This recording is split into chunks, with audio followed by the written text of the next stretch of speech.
Hello friends, welcome back everyone, welcome to my channel. और आज मैं लेकर आया हूँ पॉलिटी की वीडियो। यानी कि आज से हमारी पॉलिटी की सीरीज स्टार्ट होगी और सबसे पहले जो पॉलिटी के मोस्ट इंपॉर्टेंट आर्टिकल हैं वो मैं आपको कराऊंगा। आर्टिकल कराऊंगा मैं 1 से लेकर 395 तक। ठीक है। जो पहला है ये हमारे जो पॉलिटी का आर्टिकल वगैरह डायरेक्ट फैक्ट के रूप में पूछ ले जाते तो हम यहाँ से स्टार्ट करेंगे और इसके बाद मैं इसके भाग वगैरह करवाऊँगा और उसके बाद हम चलेंगे MCQ फॉर्म पर। ठीक फ्रेंड्स, इसके MC क्वेश्चन कराऊंगा मैं, लगभग 1800 प्लस क्वेश्चन कराऊंगा चैप्टर वाइज। ठीक फ्रेंड्स, A1 क्वालिटी के एकदम डीप में जाके क्वेश्चन कराऊंगा पॉलिटी के। 1800 प्लस क्वेश्चन हम देखेंगे चैप्टर वाइज। और इससे पहले मैंने हिस्ट्री आपको एकदम डिटेल में पढ़ाई है, जो राम शरण शर्मा की बुक से हो, उससे प्राचीन भारत, सतीश चंद्रा की बुक से मध्यकालीन भारत, और मॉडर्न हिस्ट्री पढ़ाई है मैंने विपिन चंद्रा से, जो PCS UPSC लेवल की जो बुकें हैं उनसे एकदम डिटेल में। अगर किसी ने वीडियो ना देखी हो तो जाके चैनल की प्लेलिस्ट में देख ले। अब हमारी इतिहास की टेस्ट सीरीज चल रही है MCQ फॉर्म में, उन्हीं तीनों बुक का निचोड़ प्रोवाइड करा रहा हूँ मैं। लगभग हमने 1700 क्वेश्चन देख लिए हुए हैं। ठीक फ्रेंड्स, अब जो आने वाली वीडियो होगी हिस्ट्री की, लगभग हम इससे 2100 क्वेश्चन की वीडियो और लेकर आएंगे। ठीक फ्रेंड्स, जो 2100 क्वेश्चन की वीडियो मैं प्रोवाइड कराऊँगा 4 पार्टों में। ठीक फ्रेंड्स, 500 करके हम देख लेंगे। लगभग आपके 3800-3900 क्वेश्चन हो जाएंगे A1 क्वालिटी के डीप में।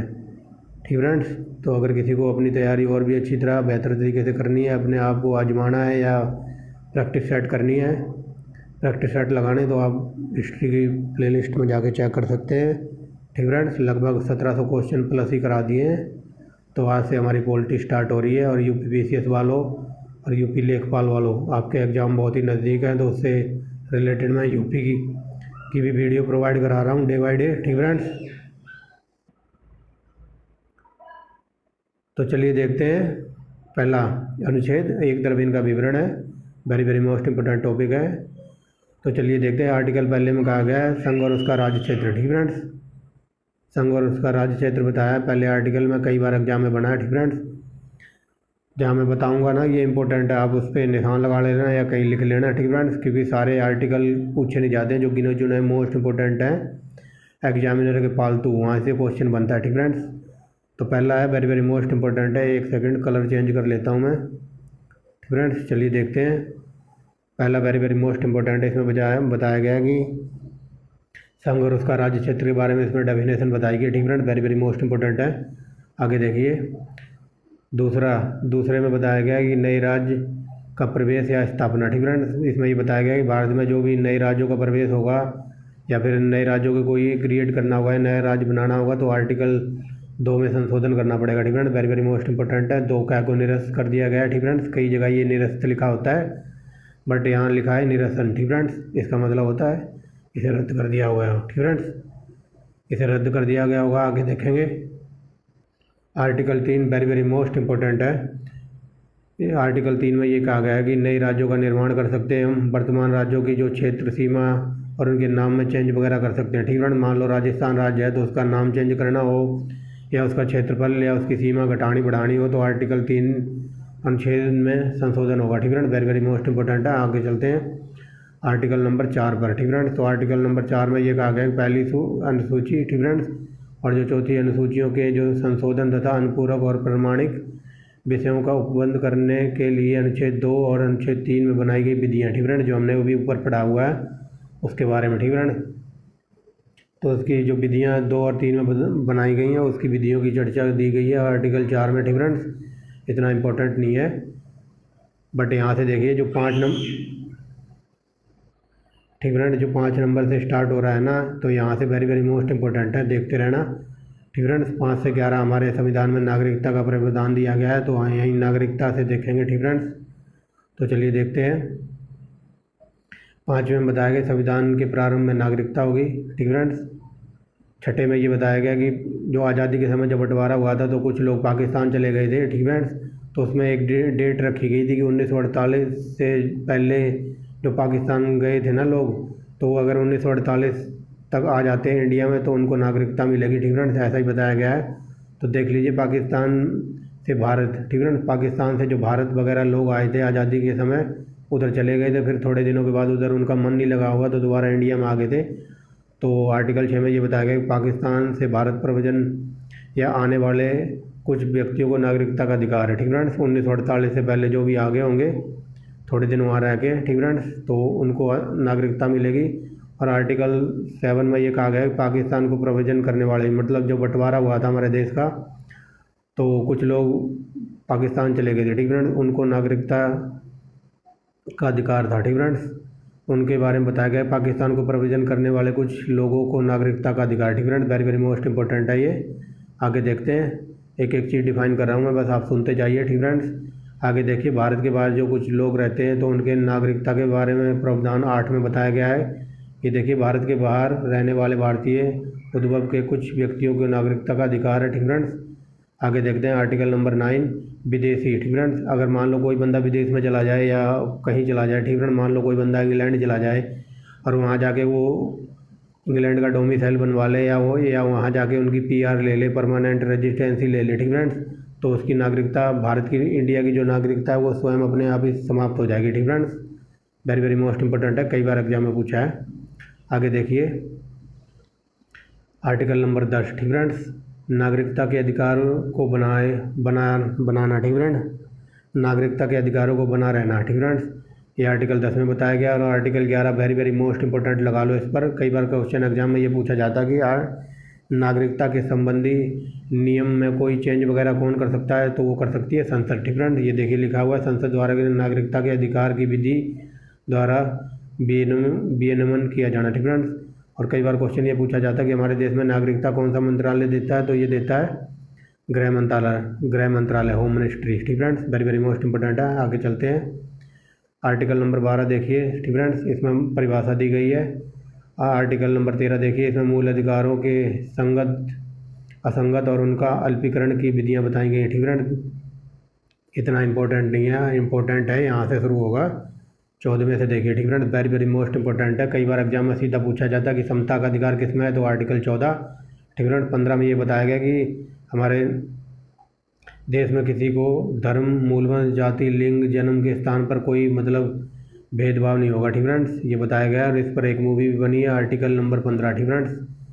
आगे देखिए, इसमें बताया गया 16 में वेरी वेरी मोस्ट इंपॉर्टेंट है, लोक नियोजन के विषय की समान अवसर समानता है, ठीक फ्रेंड। जो ये आरक्षण वगैरह है सरकारी नौकरियों में, इसके बारे में बताया जाता है कि सबको समान अवसर मिलेगा, ठीक फ्रेंड्स। आगे चलते हैं, 17वां, ये हज़ारों बार एग्जाम में पूछा हुआ है, 17वें में है, अस्पृश्यता मतलब अनटचेबिलिटी का अंत किया गया। 18 में उपाधियों का अंत बताया गया, ठीक फ्रेंड्स। 19वां हज़ारों बार एग्जाम में पूछा है, ये तीनों वेरी वेरी मोस्ट इंपॉर्टेंट, लगा लो इनके ऊपर।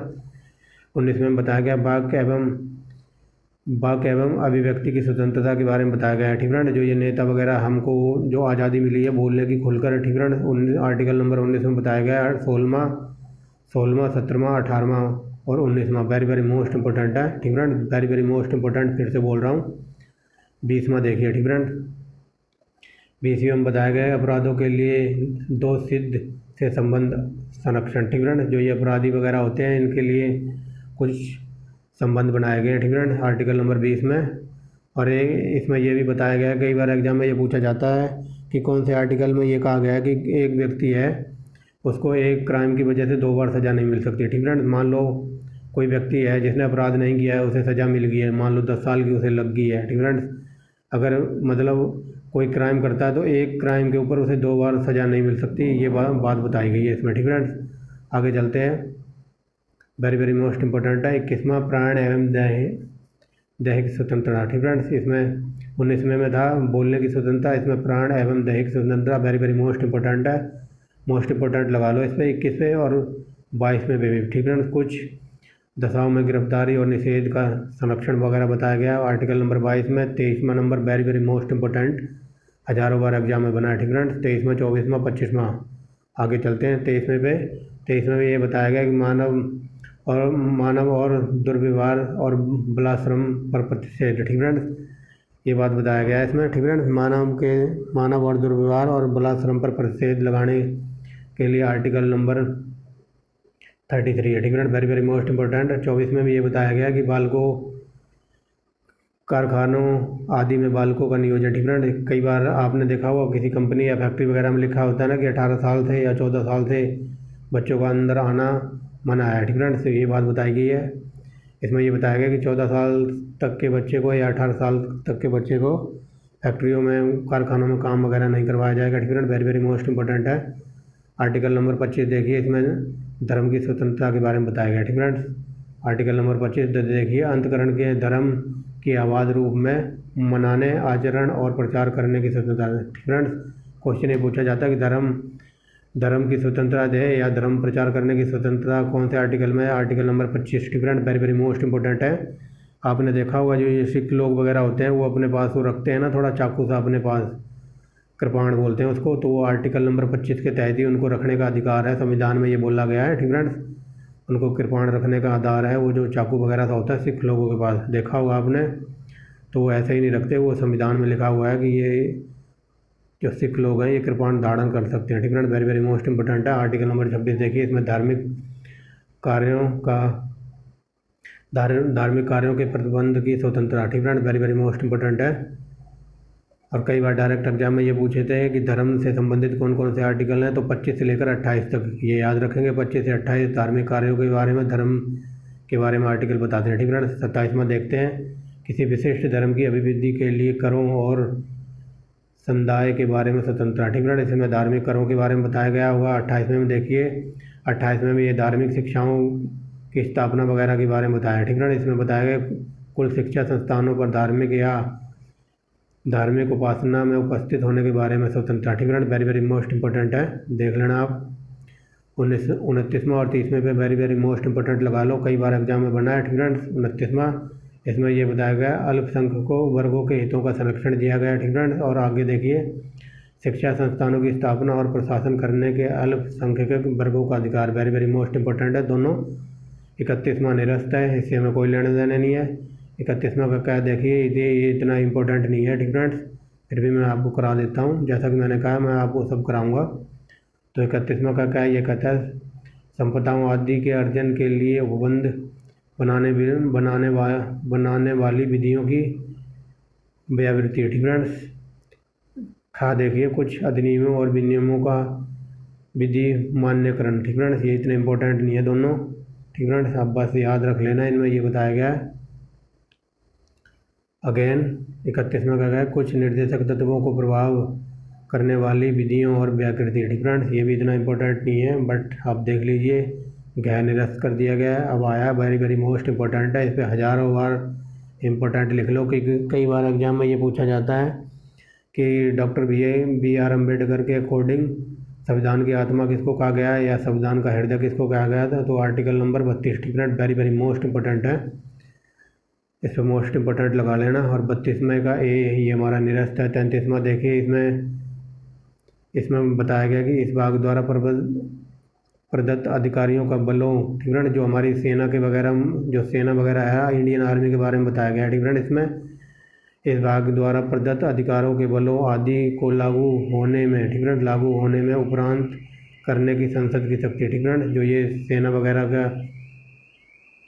मान लो कहीं पे जो सेना का शासन है, जो राष्ट्रपति शासन वगैरह लगता है। ठीक फ्रेंड्स, जो हमारी सेना के अंडर होता है, तो उसके बारे में बताया गया। ठीक friends, very very most important है। आगे देखिए, कई देशों में कर लेते हैं ना कि सेना ने तख्ता पलट कर दिया और पूरे देश पर सेना शासन कर रही है। ठीक फ्रेंड्स, जो हाल फिलहाल अभी शायद अफ्रीका में एक देश पड़ता है बुर्किना फासो। ठीक फ्रेंड, बुर्किना फासो में वहाँ पर उनका जो भी प्रधानमंत्री था, वो पता नहीं राष्ट्रपति था, उसको सेना ने हटा दिया है, उसको जेल में डाल दिया है। ठीक फ्रेंड्स, और पूरे मतलब राजपाट वही चला रही है, कौन? सेना। ठीक फ्रेंड्स, तो ये सेना के अधिकारों के बारे में बताया गया है। ठीक फ्रेंड्स, याद रखेंगे। आर्टिकल नंबर 33 देखिए, तो इसमें भी वही बताया गया है। ये 33 हो गया हमारा। आगे चलते हैं 34वां। ठीक फ्रेंड्स, ये देखिए, जब किसी क्षेत्र में सेना, ये 34 में ये बताया गया कि जब किसी क्षेत्र में सेना विधि प्रदत्त, तब इस भाग द्वारा प्रदत्त अधिकारियों का निर्बंधन। ठीक friend, very very most important है, बट ये आज तक पूछा नहीं गया है। 35वां देखिए, इस भाग में उपबंधों को प्रभावी करने का विधान बताया गया 35वें में। 36वें में परिभाषा है, किसकी परिभाषा है अभी बताता हूँ। ठीक फ्रेंड, अब 36 से हमारे शुरू होंगे राज्य के नीति निर्देशक तत्व। ठीक फ्रेंड, 36 से 51 तक। तो देखिए, 36 में परिभाषा बताई गई है। 37वें में बताया गया इस भाग में अंतर्विष्ट तत्वों का लागू होना इम्पोर्टेंट नहीं है। ठीक फ्रेंड्स, मैं बताऊंगा जौन से इम्पोर्टेंट है। 38वां देखते हैं। आगे देखिए, राज्य लोक कल्याण में अभिवृद्धि के लिए सामाजिक व्यवस्था बनाए रखना। ठीक फ्रेंड्स, राज्य द्वारा अनुसरणीय कुछ नीति तत्व। ठीक फ्रेंड्स, ये है इम्पोर्टेंट। 39वें का क्या है, वेरी वेरी मोस्ट इम्पोर्टेंट लगाओ इस पर फ्रेंड्स। इसमें बताया गया है, कई बार डायरेक्ट ये पूछा जाता है कि समान न्याय और समान निःशुल्क विधि किसमें है, तो ये 39 के क्या में। ठीक फ्रेंड्स, इसमें ये बताया गया चाहे अमीर हो चाहे गरीब, सबको समान न्याय मिलेगा। ठीक फ्रेंड्स, सबके लिए कानून बराबर है, बट ऐसा होता नहीं है। ठीक फ्रेंड्स, हज़ारों बार एग्जाम में ये बनाए पंचायतों का गठन, तो आर्टिकल 40। ठीक friends, very very most important है, याद रखना। 41वां again very very most important. इसमें बताया गया कुछ दशाओं में काम और शिक्षा का अधिकार। ठीक फ्रेंड्स, कुछ दशाओं में काम और शिक्षा का अधिकार। ठीक फ्रेंड्स, आप पढ़ लेना आगे। जो मोटा मोटा जो पूछा जाता है ना, मैं वही बता रहा हूँ। ये क्वेश्चन ये पूछा जाता है कि कुछ दशाओं में काम और शिक्षा का अधिकार किसमें दिया गया है, तो आर्टिकल नंबर 41। ठीक फ्रेंड्स, 42वां देखिए, कुछ काम की न्याय संगत। ठीक फ्रेंड्स, काम की न्याय संगत और मनोमान भोचित दशाओं का तथा प्रसूति सहायता का प्रबंध। ठीक फ्रेंड्स, तो उसमें भी बताया गया जो भी लेडीज वगैरह काम वगैरह करती है, तो उनको जो मासिक धर्म की प्रॉब्लम होती है, उसमें उसकी सहायता के लिए कुछ प्रबंध वगैरह बनाए गए होंगे। जो फैक्ट्री वगैरह में जो लेडीज वगैरह लगती हैं, ठीक फ्रेंड्स, उनकी सहायता के लिए। ठीक friends, very very most important है। काम न्याय संगत और मानवोचित दशाओं में तथा प्रसूति सहायता से संबंधित। ठीक friends, very very most important है। 43वां कामगारों के लिए निर्वाह मजदूरी बताई गई है 43वें। 43वें का क्या देखिए, उद्योगों के प्रबंधन में अधिकारियों का भाग लेना, वेरी वेरी मोस्ट इंपॉर्टेंट है। 44वां, हज़ारों बार इस पर मोस्ट इंपॉर्टेंट लिख लो, कई बार सीधा ये पूछा जाता है कि समान सिविल सहायता किस में है, तो ये आर्टिकल 44 में है। ठीक फ्रेंड्स, देख लीजिए, समान सिविल नागरिकता, तो ये 44 में है। ये देखो 4 लिख दिया ना, तो दोनों समान है, ऐसे याद रख लेना। ठीक फ्रेंड्स, आर्टिकल नंबर 44, दोनों 4 समान है ना। और कई बार का वो क्वेश्चन थोड़ा और डीप में जाके ये पूछ लिया जाता कि समान नागरिक सिविल सहायता किस राज्य में लागू है, तो उसका आंसर है गोवा। ठीक फ्रेंड्स, गोवा को याद रखेंगे, very very most important.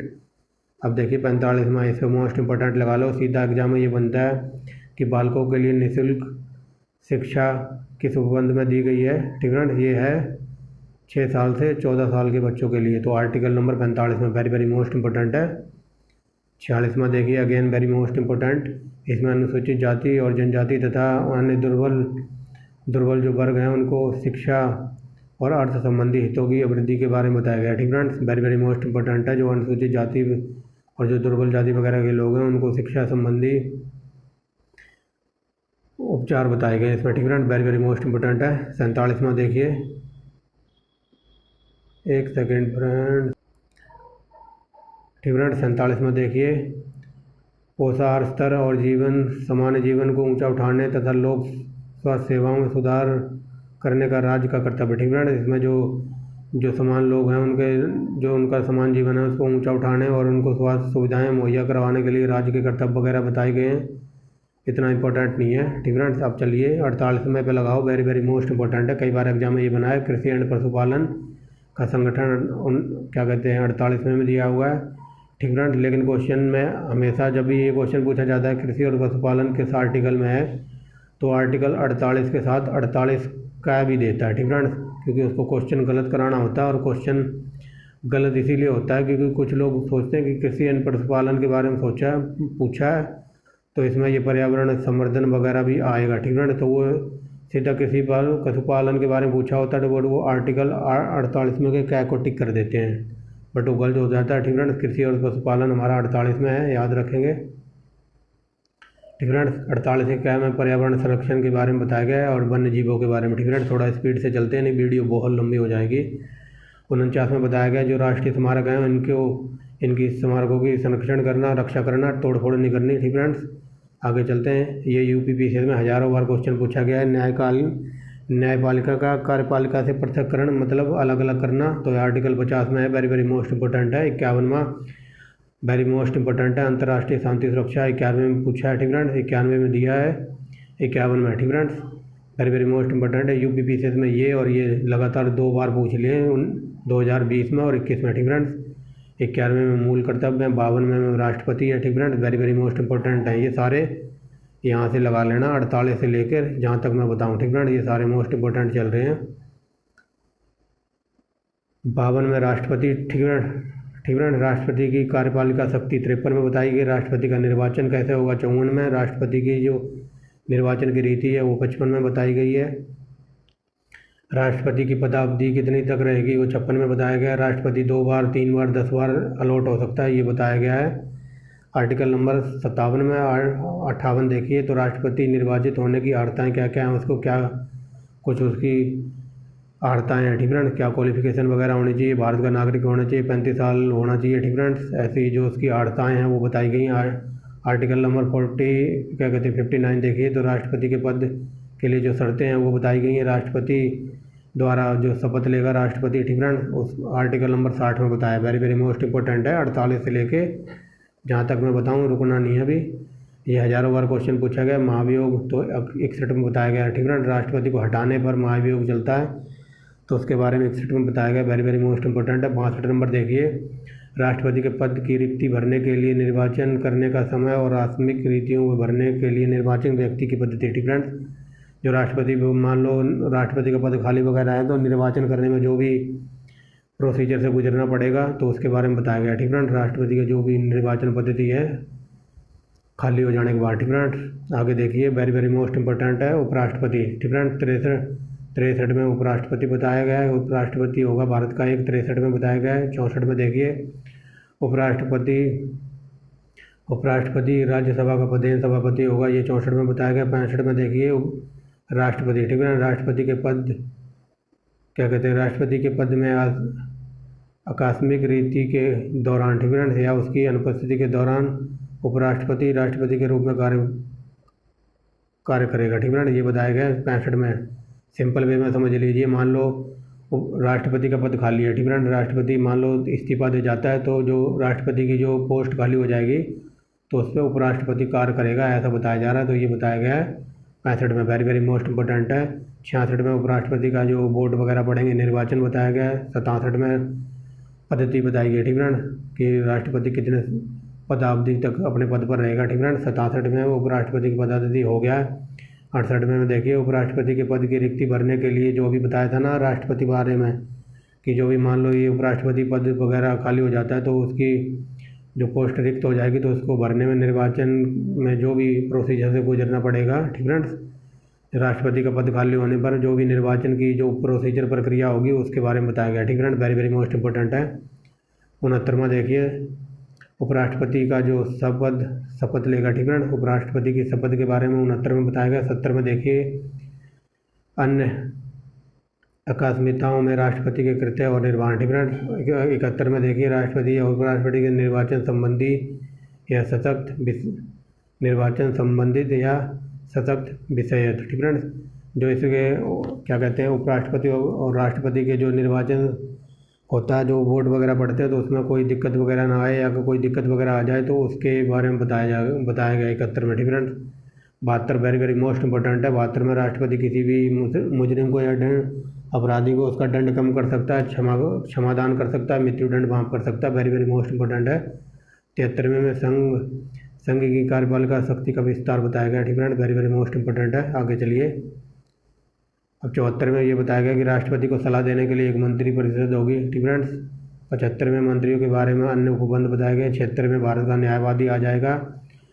74वां, 75वां, 76वां very very most important है, इनको लगा लो। 77 में देखिए, भारत सरकार का कार्य संचालन, ठीक है।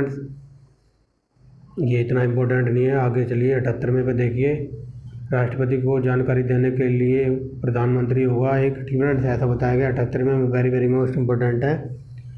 79 में हमारी संसद है। 80 में राज्यसभा है, ठीक है। 81 में लोकसभा है। वेरी वेरी मोस्ट इंपॉर्टेंट है। आगे चलिए, प्रत्येक गणना के बाद पुण्य समायोजन, ठीक है, ऐसा बताया गया 82 में। जो जनगणना वगैरह होती है तो उसके बाद पुण्य समायोजन होगा, ऐसा 82 में बताया गया है। 83 में संसद के सदनों की अवधि, ठीक है। 84 में संसद की सदस्यता के लिए अर्हता, जो भी संसद के सदस्य होंगे तो उनकी क्वालिफिकेशन अर्हता वगैरह बताई गई है, ठीक है। 85 में संसद का सत्र और सत्रावसान और विघटन, ठीक है।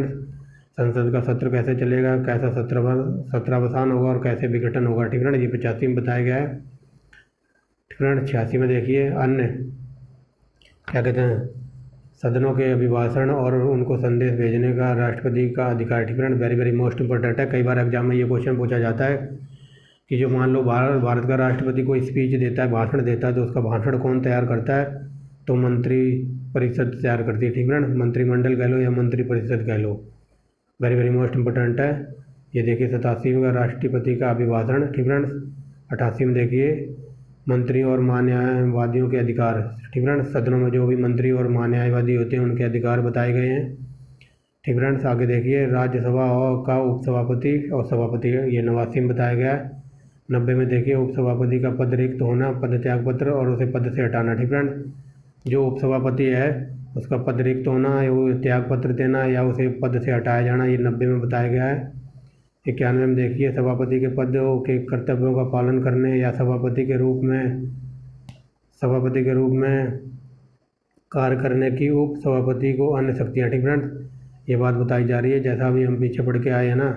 अब देखिए जो सभापति है तो मतलब वो अपने कर्तव्यों का पालन करना या सभापति के रूप में कार्य करने या उप सभापति की अन्य जो व्यक्ति होती है उनकी शक्तियों के बारे में बताया गया। ठीक है, 92 में देखिए हटाने का कोई संकल्प विचाराधीन है तब उसका पीठासीन होना। ठीक है, जो उप सभापति वगैरह होता है उसको हटाने का कोई विचाराधीन या कोई संकल्प पारित हो रहा है तो वो तब उसका पीठासीन ना होना। ठीक है, मान लो कोई है, सिंपल वे में समझा देता हूँ, कोई सभापति है उसके ऊपर मतलब उसे हटाने के लिए कोई कार्रवाई चल रही है तो वो संसद में आ सकता है, बैठ सकता है, भाषण वगैरह दे सकता है, लेकिन वो मत वगैरह नहीं दे सकता, ऐसा कुछ बताया जा रहा है यहाँ पर। ठीक है, आगे चलते हैं। लोकसभा का अध्यक्ष और उपाध्यक्ष बताया गया 93 में। 94 नंबर देखिए अध्यक्ष और उपाध्यक्ष का पद रिक्त होना, पद त्याग और पद से हटाया जाना, ये बताया जा रहा है 94 में। 95 देखिए अध्यक्ष के पद के कर्तव्यों का पालन करने या अध्यक्ष के रूप में कार्य करने की उपाध्यक्ष या अन्य व्यक्तियों की शक्ति। ठीक है, आगे चलते हैं। ये सारे जितने चल रहे हैं ना 90 के बाद जितने भी इम्पोर्टेंट चल रहे हैं ये 99 तक जाएंगे। ठीक है, ये सारे मोस्ट इम्पोर्टेंट थे और 48 से लेकर लगभग 78। ठीक है, 48 से लेकर 81 तक। ठीक है, सरला थी ना उसकी ट्रिक। संसद 79 में संसद, 80 में लोकसभा और 81 में राज्यसभा। ठीक है, ऐसा कुछ था तो वहाँ तक इम्पोर्टेंट है, सारे देख लेना, कई बार एग्जाम में पूछे गए। 96 हो गया। 97 देखिए सभापति और उपसभापति तथा अध्यक्ष और उपाध्यक्ष का वेतन भत्ते बताए गए हैं। ठीक है, 98 में देखिए संसद का सचिवालय। ठीक है, थोड़ा स्पीड में चलते हैं, वीडियो अभी हमें 395 तक जाना, वीडियो बहुत लंबी हो जाएगी। ठीक है, आप पढ़ लेना है, एक बार समझ ना आए तो दोबारा देख लेना। आगे देखिए संसद द्वारा। ठीक है, 99 में देखिए सदस्यों द्वारा शपथ का प्रतिज्ञान, ये 99 में बताया गया है। संसद 100 देखिए सदनों में मतदान, रिक्तियों के होते हुए भी सदनों के कार्य करने की शक्ति और गणपूर्ति, ये 100 में बताया गया है।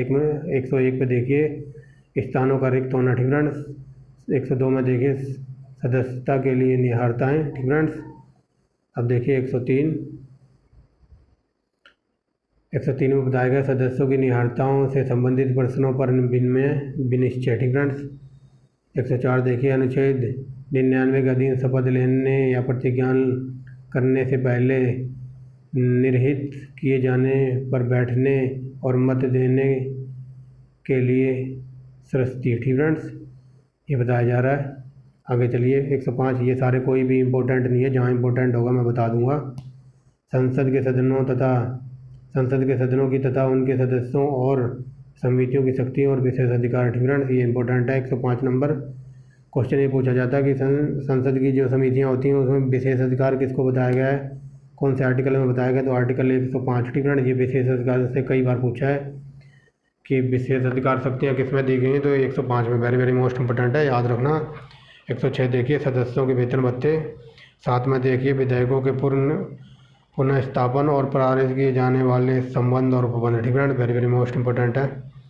8 में पे लगा लो हज़ारों बार मोस्ट इंपोर्टेंट, क्योंकि कई बार क्वेश्चन ये पूछा जाता है कि संयुक्त बैठक का प्रावधान किस में दिया गया है, तो 108 में। ठीक है, और ये बैठक कौन बुलाता है?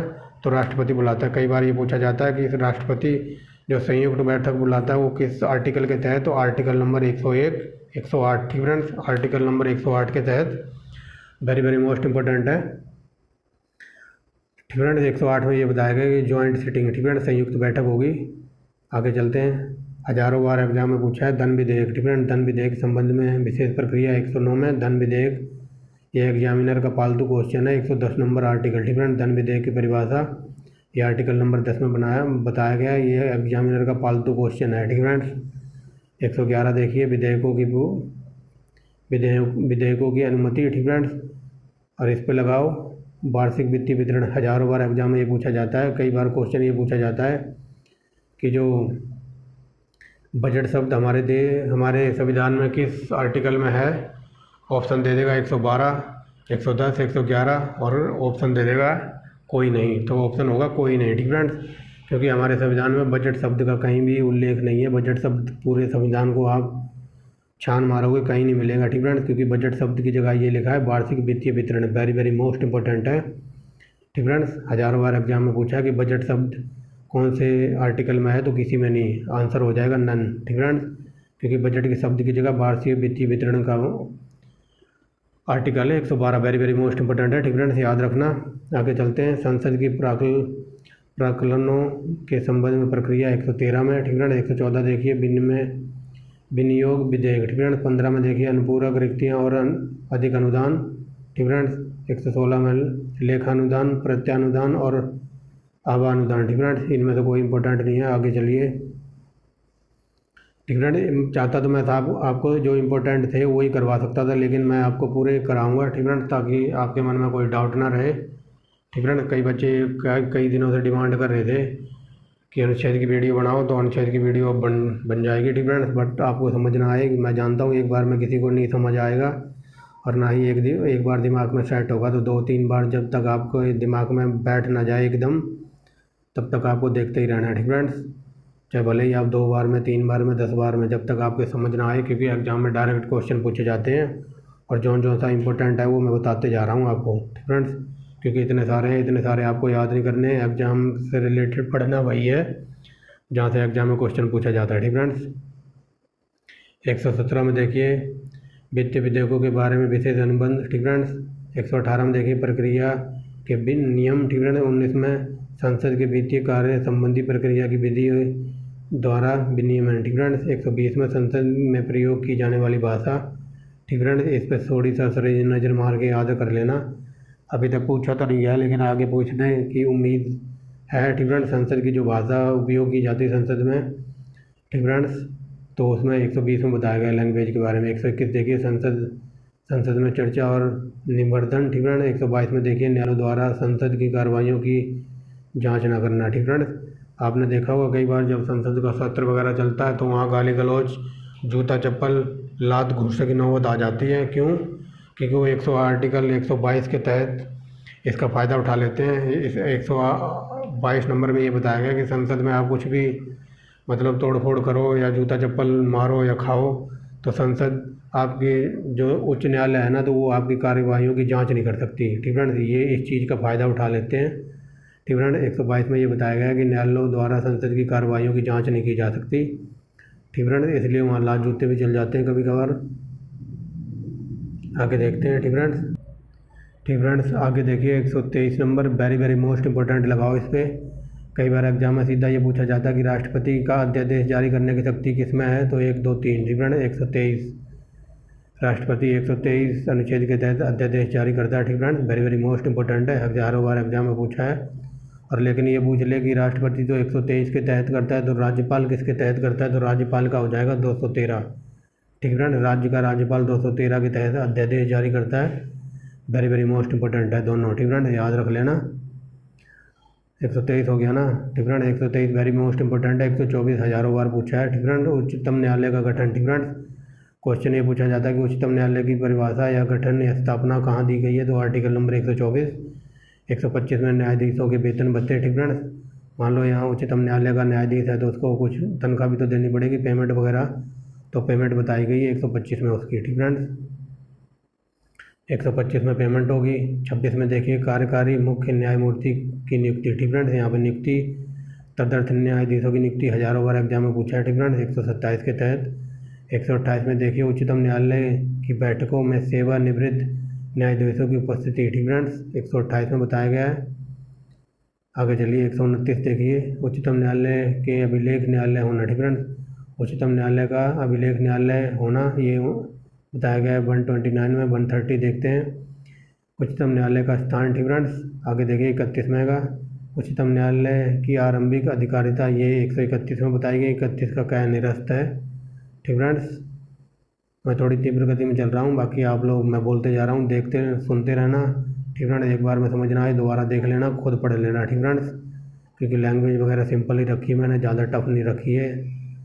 आगे देखिए 132 में देखिए, कुछ मामलों में उच्च न्यायालयों से अपीलों में उच्चतम न्यायालय की अपील की अधिकारिता। ठीक फ्रेंड्स, जो कुछ मामले वगैरह होते हैं तो उसमें मान लो कोई हाई कोर्ट में वो चल रहा है केस, तो हाई कोर्ट का वकील या जो भी स्टेट न्यायालय में कोई केस चल रहा है तो वो टालते रहते हैं। तो ये बताया जा रहा है कि उच्चतम न्यायालय का जो जज होगा ना, वो मतलब आपकी कार्रवाई वगैरह के बारे में भी एक्शन ले सकता है। जो उच्चतम न्यायालय का जज है, वो जो उच्च न्यायालय के जज वगैरह हैं जो टालते जा रहे हैं केस को, तो उनको भी फटकार वगैरह लगा सकता है, ऐसा कुछ बताया जा रहा है इसमें। ठीक फ्रेंड्स, आगे चलते हैं 133 में देखिए, उच्चतम न्यायालयों में सिविल विषयों से संबंधित अपीलों की उच्चतम न्यायालय की अपीली अधिकारिता। ठीक फ्रेंड्स, इसमें सिविल विषय वगैरह जो भी हैं तो उनके बारे में अपील वगैरह की जा सकती है।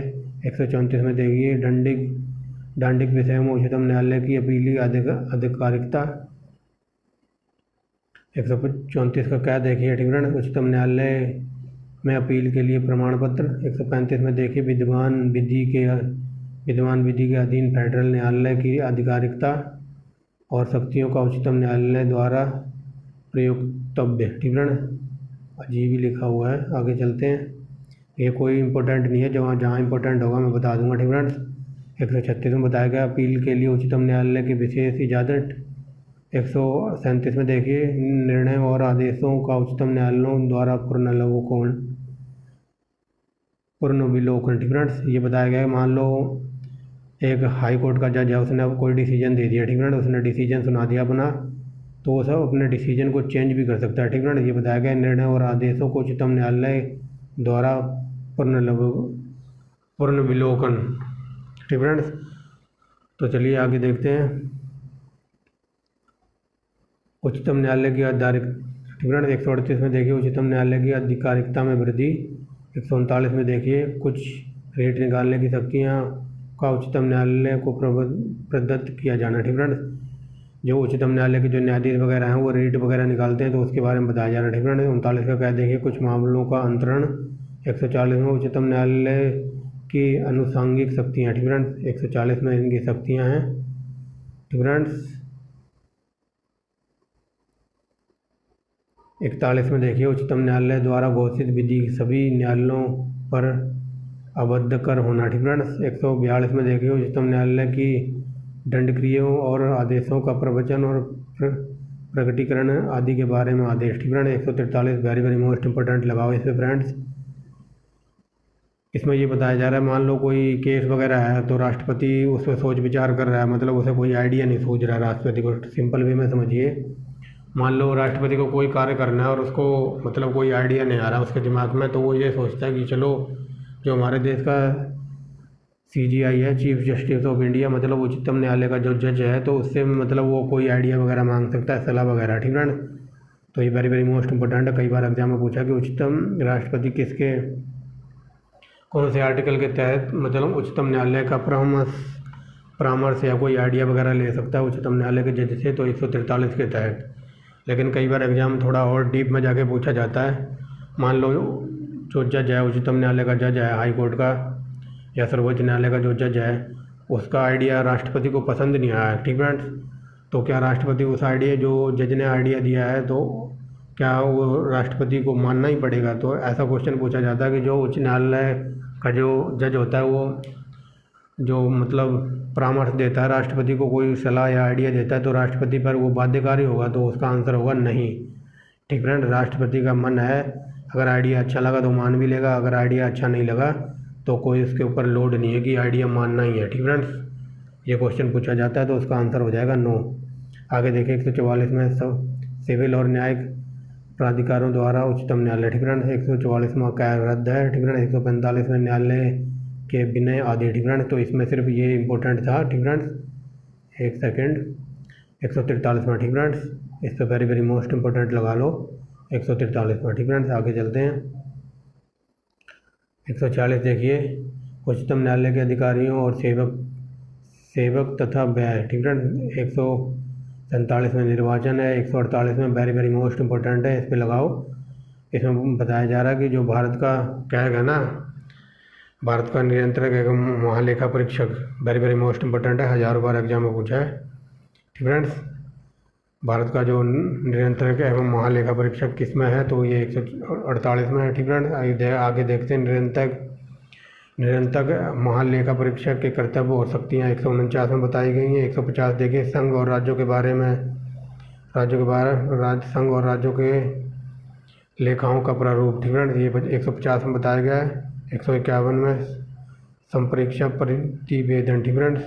152 में परिभाषा है, ठीक फ्रेंड्स। ये परिभाषा किसकी है, तो ये है राज्यपाल की, ठीक friends. Very very most important लगाओ। 153 पे कई बार ये पूछा जाता है कि राज्यपाल का, एक राज्य का राज्यपाल होगा, ऐसा किसमें कहा गया, तो 153 में आर्टिकल में राज्यपाल का वर्णन बताया गया है, ठीक friends. Very very most important है। राज्यपाल की कार्यशक्ति बताइए 154 में। 155 में राज्यपाल की नियुक्ति। 156 में राज्यपाल की पदावधि। 157 में राज्यपाल की पदः और शर्तें वगैरह बताई गई हैं, ठीक friends. Very very most important है, 153 से लेके, ठीक फ्रेंड्स। राज्यपाल की पदावधि होगी, राज्यपाल की शर्तें होगी। अब यहाँ से देखिए 158 से 158 में बताया गया राज्यपाल के पद के लिए शर्तें, ठीक फ्रेंड। 159 में राज्यपाल की जो पद और शपथ वगैरह लेगा, ठीक फ्रेंड, राज्यपाल द्वारा शपथ का प्रतिज्ञान। 160 में कुछ आकस्मिकताओं में राज्यपालों के कृत्यों और निर्वहन, ठीक फ्रेंड्स। एक सेकंड, ठीक फ्रेंड्स, तो देख लीजिए यहाँ तक हो गया ना, ये तीनों बता दिए हैं, ठीक फ्रेंड्स। 161 देखिए, 161 में बताया गया समाधान, ठीक फ्रेंड। जो कई बार क्वेश्चन ये पूछा जाता है, सिंपल वे में समझिए। क्या राज्यपाल, किसी राज्य का राज्यपाल किसी मतलब अपराधी को मृत्युदंड की सज़ा को माफ़ कर सकता है, तो वो माफ़ नहीं कर सकता। माफ़ करने का ऑर्डर है सिर्फ प्रेसिडेंट यानी कि राष्ट्रपति को। तो जो ये राज्यपाल है राज्य का, तो ये क्षमा कर सकता है, मतलब किसी को मृत्युदंड वगैरह देने को दिया गया हो तो उसे माफ़ नहीं कर सकता, ठीक फ्रेंड्स। किसी को उम्र कैद की सज़ा वगैरह दी गई हो या किसी को काले पानी की सज़ा वगैरह दी गई हो, तो ये सज़ा को छोटी कर सकता है। मान लो 8 साल की है, किसी को 8 साल की लिखवा दी, तो ये 8 की जगह 5 कर सकता है राज्यपाल। मान लो किसी को काले पानी की सज़ा दी गई, तो ये सज़ा को चेंज कर सकता है, ठीक फ्रेंड्स। लेकिन ये मृत्युदंड को माफ़ नहीं कर सकता, ठीक फ्रेंड्स। ये बात बताई गई है 160 में। 161 में बताई गई, ठीक फ्रेंड्स। ये देखो लिखा है ना, क्षमा आदि के कुछ मामलों में दंडादेश, निलंबन, परिहार, लघुकरण की शक्ति, ठीक फ्रेंड। आगे देखिए 163 राज्यपाल की सहायता को सलाह देने के लिए एक मंत्रिपरिषद होगी, 163 में बताया है। 164 में देखिए मंत्रियों के बारे में अन्य उपबंध। 165 में राज्य का महाधिवक्ता, ठीक फ्रेंड। जैसे सेंटर में होता है ना, क्या कहते हैं, महाधिवक्ता होता है, ठीक फ्रेंड्स।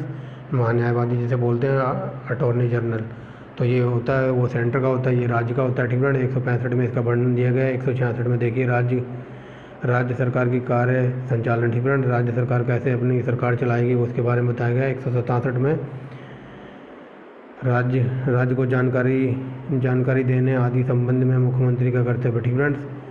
ये बात बताई जा रही है, वेरी वेरी मोस्ट इंपॉर्टेंट है। ये बताई जा रही है कि राज्यपाल को अपनी जानकारी देने के लिए, राज्य की जानकारी देने के लिए एक मुख्यमंत्री होगा, ठीक फ्रेंड, मुख्यमंत्री का कर्तव्य, ठीक फ्रेंड। 167 में 168 में राज्य विधानमंडलों का गठन, वेरी वेरी मोस्ट इंपॉर्टेंट है, हजारों बार एग्जाम में बना है। 169 number again very very most important है, राज्यों में विधान परिषदों का उत्थान और सृजन, ठीक फ्रेंड। कई बार एग्जाम में ये पूछा जाता है कि राज्यों में विधान परिषद का गठन किसके तहत किया जाता है, तो 169 के तहत, ठीक friend, very very most important है, पीसीएस में कई बार पूछा है। 170 में विधानसभाओं की संरचना, ठीक फ्रेंड। 171 में विधान परिषदों की संरचना। 172 में राज्य विधानमंडलों की अवधि। 173 में राज्य के विधानमंडल की सदस्यता के लिए अर्हताएँ, ठीक फ्रेंड्स। जो स्टेट वगैरह में होती है ना राज्य विधानमंडल, तो उनके जो सदस्य वगैरह होंगे तो उनकी क्या कुछ आर्ताएँ होंगी, तब जाके उनको जगह मिलेगी विधानमंडल में, तो उसके बारे में बताया गया है। 174 में देखिए, राज्य के विधानमंडल के सत्र सत्रावसान विघटन, ठीक फ्रेंड्स। 175 में संसद और सदनों में अभिभाषण का और उनके संदेशों का भेजने का राज्यपाल का अधिकार, ठीक फ्रेंड्स। कई बार एग्जाम में ये पूछा जाता है कि राष्ट्रपति का भाषण कौन तैयार करता है, तो मंत्रिपरिषद, ठीक फ्रेंड्स। और यहाँ पूछा है राज्यपाल का, तो राज्यपाल के लिए भी राज्य की जो मंत्रिपरिषद होगी, ठीक फ्रेंड्स, उसके लिए, ठीक फ्रेंड्स। यहाँ कई बार क्वेश्चन ये पूछा जाता है कि राष्ट्रपति का भाषण वगैरह कौन से उसमें है, तो आर्टिकल 176, ठीक friends, very very most important है। आगे चलिए 170 पर, सदनों के बारे में मंत्रियों और महाधिवक्ता के अधिकार 177 में बताए गए हैं। 178 में विधानसभा के अध्यक्ष और उपाध्यक्ष, 179 में अध्यक्ष और उपाध्यक्ष का पद रिक्त होना, ठीक फ्रेंड्स, त्याग पत्र दे देना, उसे पद से हटाया जाना है, तो 179, ठीक फ्रेंड्स। 180 देखिए, अध्यक्ष के पद और कर्तव्यों का पालन या अध्यक्ष के रूप में कार्य करने की उपाध्यक्ष और अन्य व्यक्तियों की शक्ति, ठीक फ्रेंड्स। ये बात बताई जा रही है कि अध्यक्ष का जो भी पद वगैरह जो उसके कर्तव्य हैं, अध्यक्ष के रूप में कोई अन्य व्यक्ति भी कार्य कर सकता है, जैसे उपाध्यक्ष या अन्य व्यक्ति, ठीक फ्रेंड्स। मान लो कोई पद रिक्त है तो उपाध्यक्ष कार्य करेगा, उपाध्यक्ष वगैरह नहीं होगा तो कोई अन्य व्यक्ति भी इसका कार्य कर सकता है, ठीक फ्रेंड्स। आगे चलते हैं 181 देखिए, जब अध्यक्ष और उपाध्यक्ष को पद से हटाने का कोई संकल्प विचाराधीन हो तो उसका पीठासीन ना होना, ठीक फ्रेंड्स। ये मैं बता चुका हूँ। मान लो कोई अध्यक्ष है, उस पर कोई कानूनी कार्रवाई चल रही है या फिर उसे हटाने के लिए कोई विचाराधीन चल रही है, तो उसका पीठासीन भी नहीं रहेगा वो, ठीक फ्रेंड्स। वो संसद में आ सकता है, बोल सकता है, बट वो मतलब वोट वगैरह नहीं डाल सकता, ठीक फ्रेंड, क्योंकि उस पर कार्रवाई चल रही है। आगे चलते हैं 182 विधान परिषद और सभापति उपसभापति, 183 में उपसभापति उपसभापति के पद, सभापति और उपसभापति का पद रिक्त होना, त्याग पत्र दे देना, ठीक फ्रेंड्स। आगे चलिए 184 में देखिए, यही बात बताई जा रही है कि सभापति के पद के कर्तव्यों का पालन करने या सभापति के रूप में कार्य करने या उपसभापति और अन्य व्यक्तियों की शक्ति, ठीक फ्रेंड्स, जो अभी बताया, ठीक फ्रेंड्स, ऊपर। आगे देखिए, जब सभापति या उपसभापति के पद रिक्त, ठीक फ्रेंड्स, जब सभापति और उपसभापति को पद से हटाए जाने के लिए कोई विचार चल रहा है तो वो पीठासीन भी नहीं रहेगा, ठीक फ्रेंड्स, 3 बार बता दिया है। 186 में देखिए, अध्यक्ष और उपाध्यक्ष तथा सभापति और उपसभापति के वेतन भत्ते बताए गए 186 में। 187 में राज्य का विधानमंडल का सचिवालय हुआ। 188 में सदस्यों का प्रतिज्ञान और शपथ। 189 में देखिए, तो 189 में सदनों में मतदान, रिक्तियों के होते हुए भी संसदों के कार्य करने की शक्ति और गणपूर्ति, ठीक फ्रेंड्स। इस लोगों को याद रखना फ्रेंड्स, क्योंकि इस लोगों पे बहुत ही कुछ अच्छा चलने वाला है चैनल पे, ठीक फ्रेंड्स, थोड़े दिनों में। बट आप, मैं अकेला हूँ तो धीरे धीरे ही होगा, बट होगा ज़रूर, ठीक फ्रेंड्स। धीरे धीरे ही सब कुछ होता है, वो कहते हैं ना, बूंद बूंद से घड़ा भरता है। तो मैं अकेला हूँ, अभी धीरे धीरे सब कुछ कलेक्ट कर रहा हूँ, इधर उधर से हाथ पैर चला के फिर वीडियो प्रिपेयर करता हूँ, ठीक फ्रेंड्स। तो चलिए 190 देखते हैं। 190 स्थानों का रिक्त होना। 151 में देखिए, सदस्यता के लिए निहर्ताएँ। 152 में सदस्यों के निरहर्ताओं से संबंधित प्रश्नों का विचयन, ठीक फ्रेंड्स। यहाँ बताया जा रहा है सदस्यों की निरहर्ताओं से संबंधित प्रश्नों पर भी निश्चय, ठीक फ्रेंड्स। ये कोई इम्पोर्टेंट नहीं है, मैं बता दूंगा जो सा इम्पोर्टेंट आएगा। 193 देखिए, अनुच्छेद, ठीक फ्रेंड्स। अनुच्छेद 188 के अधीन शपथ लेने या प्रतिज्ञा करने से पहले या निहित न होते हुए निर्हित किए जाने पर बैठने और मत देने के लिए सशर्त, ठीक फ्रेंड्स। 194 देखिए, विधानमंडलों में सदस्यों तथा सदस्यों और समितियों की शक्तियों का विशेष अधिकार। 195 में सदस्यों के वेतन भत्ते हैं, ठीक फ्रेंड्स। ये विधानसभा के जो सदस्य वगैरह हैं उनके बारे में बताया जा रहा है। 196 में विधायकों के पुनर्स्थापित और पारित किए जाने पर संबंध और उपबंध। 197 में देखिए, जो धन विधेयक से विभिन्न विधायकों के बारे में विधान परिषदों में शक्ति और निवर्धन। 198 में देखिए धन विधेयकों से संबंधित विशेष प्रक्रिया। 199 में धन विधेयक की परिभाषा दी गई है। ठीक फ्रेंड, ये जो राज्य की विधान सभाएँ होती हैं तो उसमें धन वगैरह धन विधेयक के ऊपर परिभाषा बताई गई 190 में। ठीक फ्रेंड्स, ये हो गया। 200 में देखिए विधायकों पर अनुमति। 201 में विचार के लिए आरक्षित विधेयक। ठीक फ्रेंड, 202 में देखिए वार्षिक वित्तीय वितरण, ये राज्य का वार्षिक वितरण बताया जा रहा है 202 में। ठीक फ्रेंड्स, ठीक है फ्रेंड्स, चलिए तो मैं ये बता रहा था ये राज्य का वार्षिक वित्तीय वितरण है, ये 202 में दिया हुआ है। ठीक फ्रेंड्स, याद रखेंगे। और जो सेंट्रल गवर्नमेंट का था वो 112 में था। ठीक फ्रेंड्स, वार्षिक वित्तीय वितरण राज्य का 202 में है और भारत सरकार सेंटर का है 112 में। ठीक friends, very very most important है। आगे चलिए देखते हैं। ठीक फ्रेंड्स, 202 तक हो गया ना। अब 203 देखिए। 203 ठीक फ्रेंड्स, विधानमंडलों में प्रकलनों से संबंधित प्रक्रिया। ठीक फ्रेंड, 204 में विनियोग विधेयक। 205 में अनुपूरक रिक्ति और अधिक अनुदान। 206 में लेखानुदान, प्रत्यानुदान और अपवादानुदान। ठीक फ्रेंड्स, 207 में देखिए 202 इम्पोर्टेंट था, उसके बाद जो इम्पोर्टेंट होगा मैं बता दूंगा। 207 में देखिए वित्त विधेयकों के बारे में विशेष उपबंध। 208 में प्रक्रिया के नियम। 209 में देखिए राज्य के विधानमंडल में वित्तीय कार्य संबंधी प्रक्रिया का विधि द्वारा विनियमन। 210 में विधानमंडल में प्रयोग की जाने वाली भाषा। ठीक friend, very very most important है, इसको इम्पोर्टेंट लिख लो। ठीक फ्रेंड्स, राज्य के विधानमंडल में जो भाषा वगैरह होती है तो वो थी 210 में। ठीक फ्रेंड्स, और जो सेंट्रल गवर्नमेंट में होती थी वो मैं पीछे बता चुका हूँ। ठीक फ्रेंड्स, देख लेना, उसे याद रख लेना। 211 में देखिए विधानमंडलों पर चर्चा और निर्वर्धन। 212 में न्यायालयों द्वारा 212 में है न्यायालयों द्वारा विधानमंडलों। ठीक फ्रेंड, विधानमंडल है ये, विधानमंडलों की कार्रवाइयों की जांच न करना। ठीक फ्रेंड, जैसे संसद में होता था ना, जैसे मैंने बताया था जो क्या कहते हैं 122 में संसद में जूता वगैरह बज सकता है। ठीक फ्रेंड, तो उनकी जांच वगैरह नहीं होती, ऐसा ही था। अब यहाँ बात हो रही राज्य के विधानमंडल में भी जूता वगैरह बज जाता था, बट उसकी जांच नहीं कर सकते कौन, जो जिला के जज होते हैं। ठीक फ्रेंड्स, वो ठीक फ्रेंड्स 122 था सेंट्रल गवर्नमेंट का, यहाँ 212 है, याद रखना। ठीक फ्रेंड्स, आगे चलते हैं। 213 में देखिए विधानमंडल में बृहस्पति काल। ठीक फ्रेंड्स, विधानमंडल के बृहस्पति काल में अध्यादेश प्रख्यात करने के लिए राज्यपाल को शक्ति। ठीक friend, very very most important है।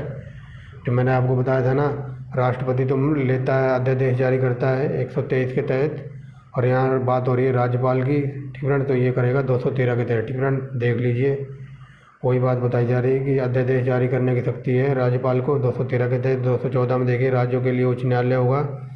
ठीक फ्रेंड, जो भारत सरकार का उच्च न्यायालय है वो 124 में है, बट यहाँ राज्य की बात हो रही तो राज्य का है 214 में एक न्यायालय होगा। ठीक फ्रेंड्स, हाई कोर्ट की बात हो रही है।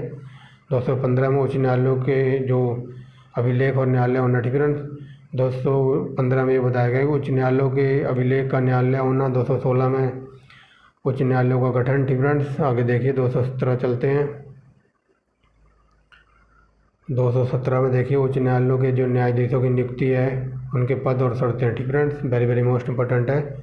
218 में देखिए उच्चतम न्यायालय से संबंधित कुछ उपबंधों का उच्च न्यायालयों में लागू होना। ठीक फ्रेंड्स, 219 में उच्चतम न्यायालय के न्यायाधीशों द्वारा पद और प्रतिज्ञा। ठीक फ्रेंड्स, क्वेश्चन ये पूछ ले हाई कोर्ट के जज कौन से आर्टिकल के तहत शपथ लेते हैं, तो 219। ठीक फ्रेंड्स, ये लिखा हुआ है ना, शपथ और प्रतिज्ञान। 220 में देखिए स्थायी न्यायाधीश रहने के बाद विधि व्यवसाय का निर्बंधन। ठीक फ्रेंड्स, आगे चलते हैं। 221 देखिए न्यायाधीशों के वेतन। 222 में किसी न्यायाधीश का एक उच्च न्यायालय से दूसरे उच्च न्यायालय में अंतरण। ठीक फ्रेंड्स, मान लो आपका कोई केस चल रहा है पंजाब हाई कोर्ट में। ठीक फ्रेंड्स, तो अगर जो उच्चतम न्यायालय का जज है ना, जो हाई कोर्ट का जज है सर्वोच्च न्यायालय, ठीक फ्रेंड्स, जो CJI है, तो उस केस की जानकारी के लिए वो जो आपकी फाइल जो आपका केस चल रहा है पंजाब हाई कोर्ट में, तो उसको कहीं और भी ट्रांसफ़र कर सकता है या खुद अपने पास भी बुला सकता है। ठीक फ्रेंड, वो बात बताई जा रही है। 223 में देखिए कार्यकारी मुख्य न्यायमूर्ति की नियुक्ति। 224 में अपर और कार्यकारी न्यायाधीशों की नियुक्ति। ठीक फ्रेंड्स, आगे चलते हैं। 224 का क्या देखिए, उच्चतम न्यायालयों की बैठकों में सेवानिवृत्ति न्यायाधीशों की नियुक्ति। 225 में विद्यमान उच्च न्यायाधीशों क्या बोल रहा हूँ मैं, विद्यमान उच्च न्यायालयों की आधिकारिकता। ठीक friends, 226 very very most important लगाओ इसे फ्रेंड्स, कई बार एग्जाम में पूछा है कि जो हाई कोर्ट के जज होते हैं वो रिट कौन से अनुच्छेद के तहत जारी करते हैं। तो 226 वेरी वेरी मोस्ट इंपॉर्टेंट है। 226 का क्या है, निरस्त हो गया है। ठीक friends, 226 very very most important है ये वाला। 227 देखिए, सभी न्यायालयों के अधीक्षण की उच्च न्यायालय की शक्ति। ठीक फ्रेंड्स, जो सभी न्यायालय वगैरह हैं उसको अधीक्षण की शक्ति होती है उच्च न्यायालय के पास। ठीक है, उच्च न्यायालय की शक्ति। 228 में देखिए, कुछ मामलों में उच्च न्यायालय का अंतरण। 228 का निरस्त है। 29 देखिए, उच्च न्यायालयों के अधिकारियों और सेवक के व्यय। ठीक फ्रेंड्स, जो इनके जो उच्च न्यायालय के होते हैं उनके सेवक होते हैं उनका खर्चा पानी वगैरह बताया जा रहा है। ठीक है, 230 में देखिए, उच्च न्यायालयों की आधिकारिकता का संघ राज्य क्षेत्रों का विस्तार। 231 में देखिए, 2 या 2 से अधिक राज्यों के लिए एक उच्च न्यायालय होना। ठीक friends, very very most important है। ठीक फ्रेंड्स, जैसे कई जगह तो 4 जो राज्य हैं तो उनका उच्च न्यायालय एक ही जगह है। ठीक फ्रेंड्स, जैसे हरियाणा और पंजाब का एक ही है, चंडीगढ़। ठीक फ्रेंड्स, तो उसकी बात हो रही है कि 2 से अधिक राज्यों का न्यायालय एक ही हो सकता है 231 के तहत। ठीक फ्रेंड्स, और जो ये असम और ये मिजोरम वगैरह का जो 4 राज्य हैं तो उनका एक ही न्यायालय वगैरह बनाया हुआ है गुवाहाटी में। ठीक फ्रेंड्स, तो उसकी बात बताई जा रही है। जिला न्यायाधीशों की नियुक्ति। 233 का क्या देखिए, कुछ जिला न्यायाधीशों की नियुक्ति का और उनके द्वारा किए जा रहे निर्णयों आदि का विधि मान्यकरण। ठीक फ्रेंड्स, आगे देखिए, इसमें जो भी समझाने लायक था वो मैंने आपको जल्दी समझाया। ठीक फ्रेंड्स, देख लीजिए, वीडियो काफ़ी 1 घंटे से प्लस जाएगी, अब जाएगी तो जाएगी, बट जो भी मोस्ट इंपॉर्टेंट थे वो मैंने आपको समझाए हैं, और जो इम्पोर्टेंट नहीं थे तो उनके लिए हमने ज़्यादा टाइम नहीं लगाया उन पर। आगे चलते हैं। 234 देखिए, न्यायिक सेवा में जिला न्यायाधीशों के भिन्न व्यक्तियों की भर्ती। ठीक फ्रेंड्स, ये बताया गया है 234 में। 35 में देखिए, अधीनस्थ न्यायालयों पर नियंत्रण। 236 निर्वाचन। ठीक फ्रेंड्स, 237 देखिए, कुछ वर्गों या वर्गों के मजिस्ट्रेटों पर इस अध्याय के उपबंधों का लागू होना। ठीक फ्रेंड्स, इनमें से कोई इम्पोर्टेंट नहीं है। 238 ये निरस्त हो गया है। 239 संघ राज्य क्षेत्रों का प्रशासन।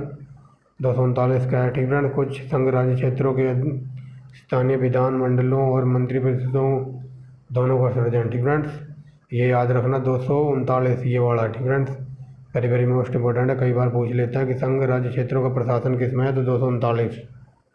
ठीक फ्रेंड्स, आगे देखिए, वेरी वेरी मोस्ट इंपॉर्टेंट लगाओ इस पर। 239 का है, दिल्ली संबंध विशेष उपबंध। कई बार एग्जाम में पूछा है दिल्ली के लिए जो विशेष उपबंध बनाए हैं तो वो किस में हैं, तो 239 कै में। ठीक फ्रेंड्स, 239 का कै यानी कि AA।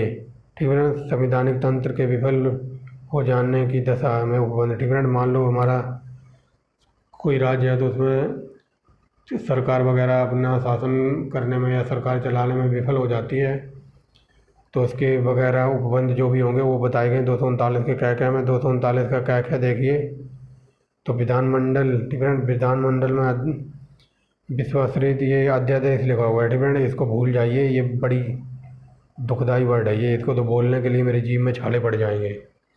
ठीक है, यहाँ से देखिए, विधानमंडल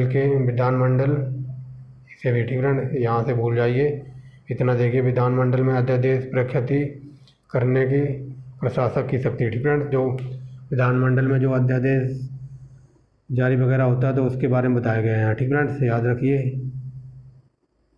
आगे चलते हैं। कुछ संघ राज्य क्षेत्रों के लिए विनियमन बनाने की राष्ट्रपति की शक्ति। ठीक है, कुछ जो संघ और राज्य क्षेत्र वगैरह हैं, जैसे यूनियन टेरेटरी की बात हो रही है तो उसमें राष्ट्रपति कुछ अलग से ही कार्यस्थानी करेगा। ठीक है, उनके लिए कुछ अलग से ही प्रतिबंध बोल रहा हूँ मैं, कुछ अलग से ही ठीक है, तो यहाँ ये बताया जा रहा है जो यूनियन टेरेटरी वगैरह है ना, जो केंद्र शासित प्रदेश, तो उनमें राज्यपाल क्या कहते हैं, उनमें राष्ट्रपति को विनियमन बनाने की शक्ति वगैरह प्राप्त है। ठीक है, जो यूनियन टेरेटरी वगैरह हैं उनमें जो भी राज्यपाल वगैरह नियुक्ति वगैरह होगी, जो भी कार्यस्थानी वगैरह होगी, वो सब राष्ट्रपति के अंडर होगी। ठीक फ्रेंड्स, आगे चलते हैं। 241 के तहत संघ राज्य क्षेत्रों के लिए उच्च न्यायालय, 242 निरस्त है, 243 में परिभाषाएं वगैरह बताई हैं। ठीक friends, very very most important आ गया है अब। ठीक फ्रेंड्स, इस पे लगाओ वेरी वेरी मोस्ट इंपोर्टेंट। ठीक फ्रेंड्स, ग्राम सभा 243 क्या में बताई गई। 243 क्या में पंचायतों का गठन होगा। 243 में पंचायतों की संरचना होगी। 243 में स्थानों का आरक्षण होगा। ठीक फ्रेंड्स, 243 डै में पंचायतों की अवधि आदि। ठीक फ्रेंड्स, अवधि के बारे में बताया गया कि पंचायत कितने से कितने साल चलेगी। ठीक friends, very very most important है ये। यहाँ से 243 से हज़ारों बार क्वेश्चन बने हैं, तो आप देख लेना। आगे चलते हैं। 243 चाय। ठीक फ्रेंड्स, सदस्यता की अर्हता। ठीक फ्रेंड्स, जो भी सरपंच वगैरह होगा उसकी जो भी क्वालिफिकेशन या जो भी एडिशनल क्वालिफिकेशन जो उसकी अर्हताएँ होंगी।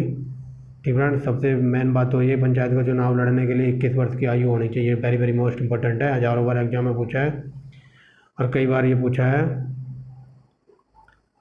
ठीक फ्रेंड्स, कई बार ये पूछा है कि ये संशोधन कब हुआ था, जिसमें घटाकर पंचायत चुनाव के सदस्य की आयु 21 वर्ष कर दी गई। तो ये संविधान संशोधन हुआ था 1961 में। ठीक फ्रेंड्स, इसके तहत चुनाव यानी सरपंच की आयु घटाकर चुनाव लड़ने की, सरपंची की चुनाव की जो एज वगैरह थी वो 21 वर्ष कर दी गई थी। 1961 में ये संविधान संशोधन हुआ था। ठीक friends, very very most important है। यहाँ तक हो गया ना, अभी यहाँ तक हो गया। उनकी अर्हताएँ वगैरह बता दी।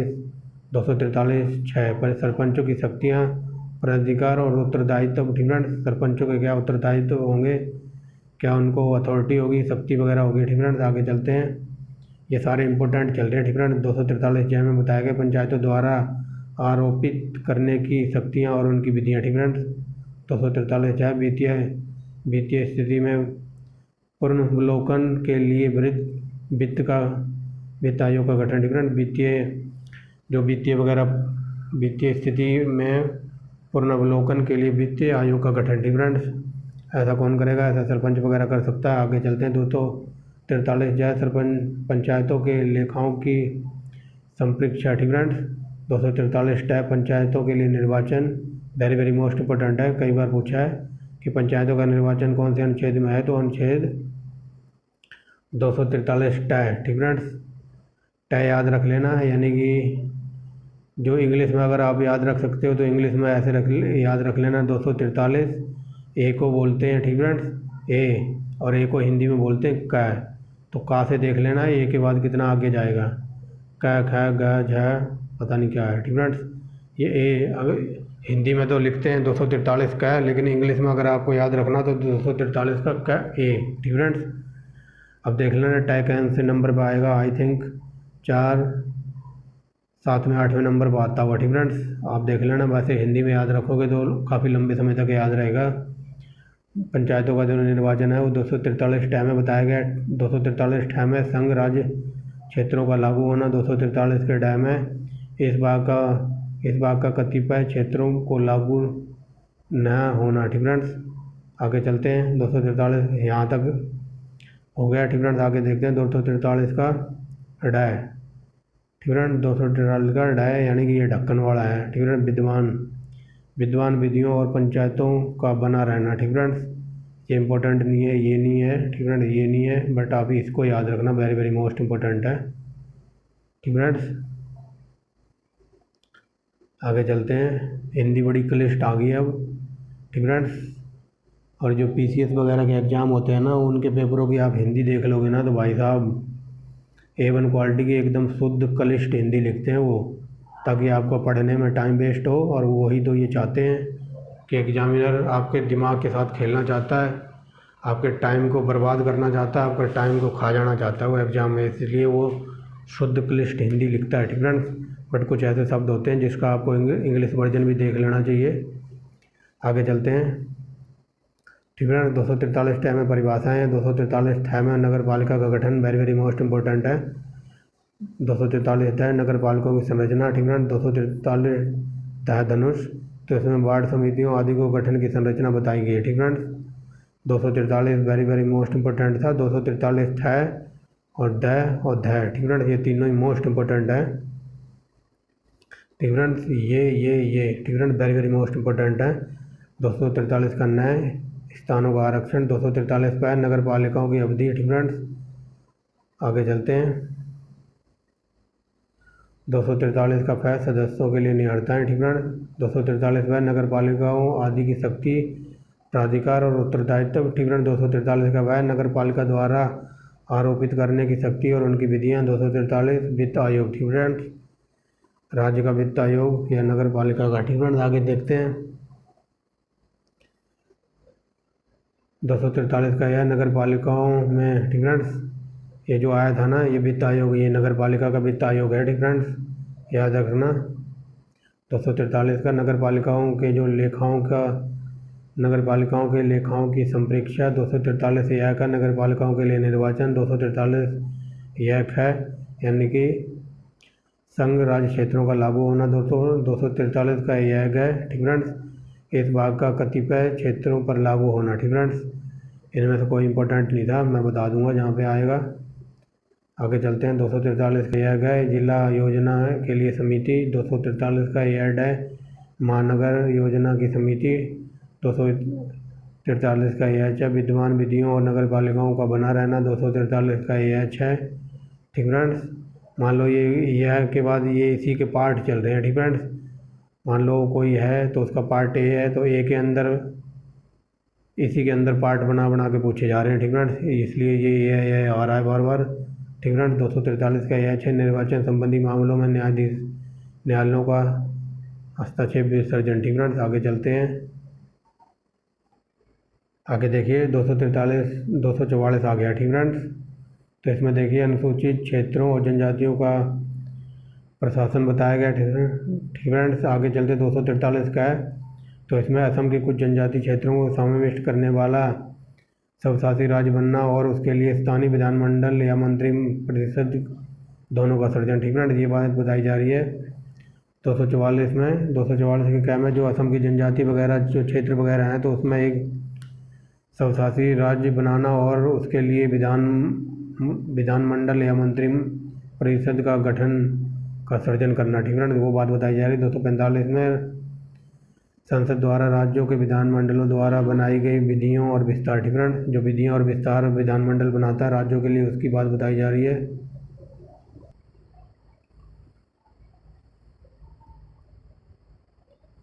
आगे देखिए फ्रेंड 247। ठीक है, संसद द्वारा और राज्य विधानमंडलों द्वारा बनाई गई विधियों और वस्तु विषय। ठीक है, 247 कुछ अतिरिक्त न्यायालयों की स्थापना उपबंध करने की संसद को शक्ति। ठीक है, कुछ मान लो हाई कोर्ट वगैरह बनाने हो राज्यों में, तो ये सब कौन करेगा? ये संसद करेगी। ठीक है, वेरी वेरी मोस्ट इंपॉर्टेंट है।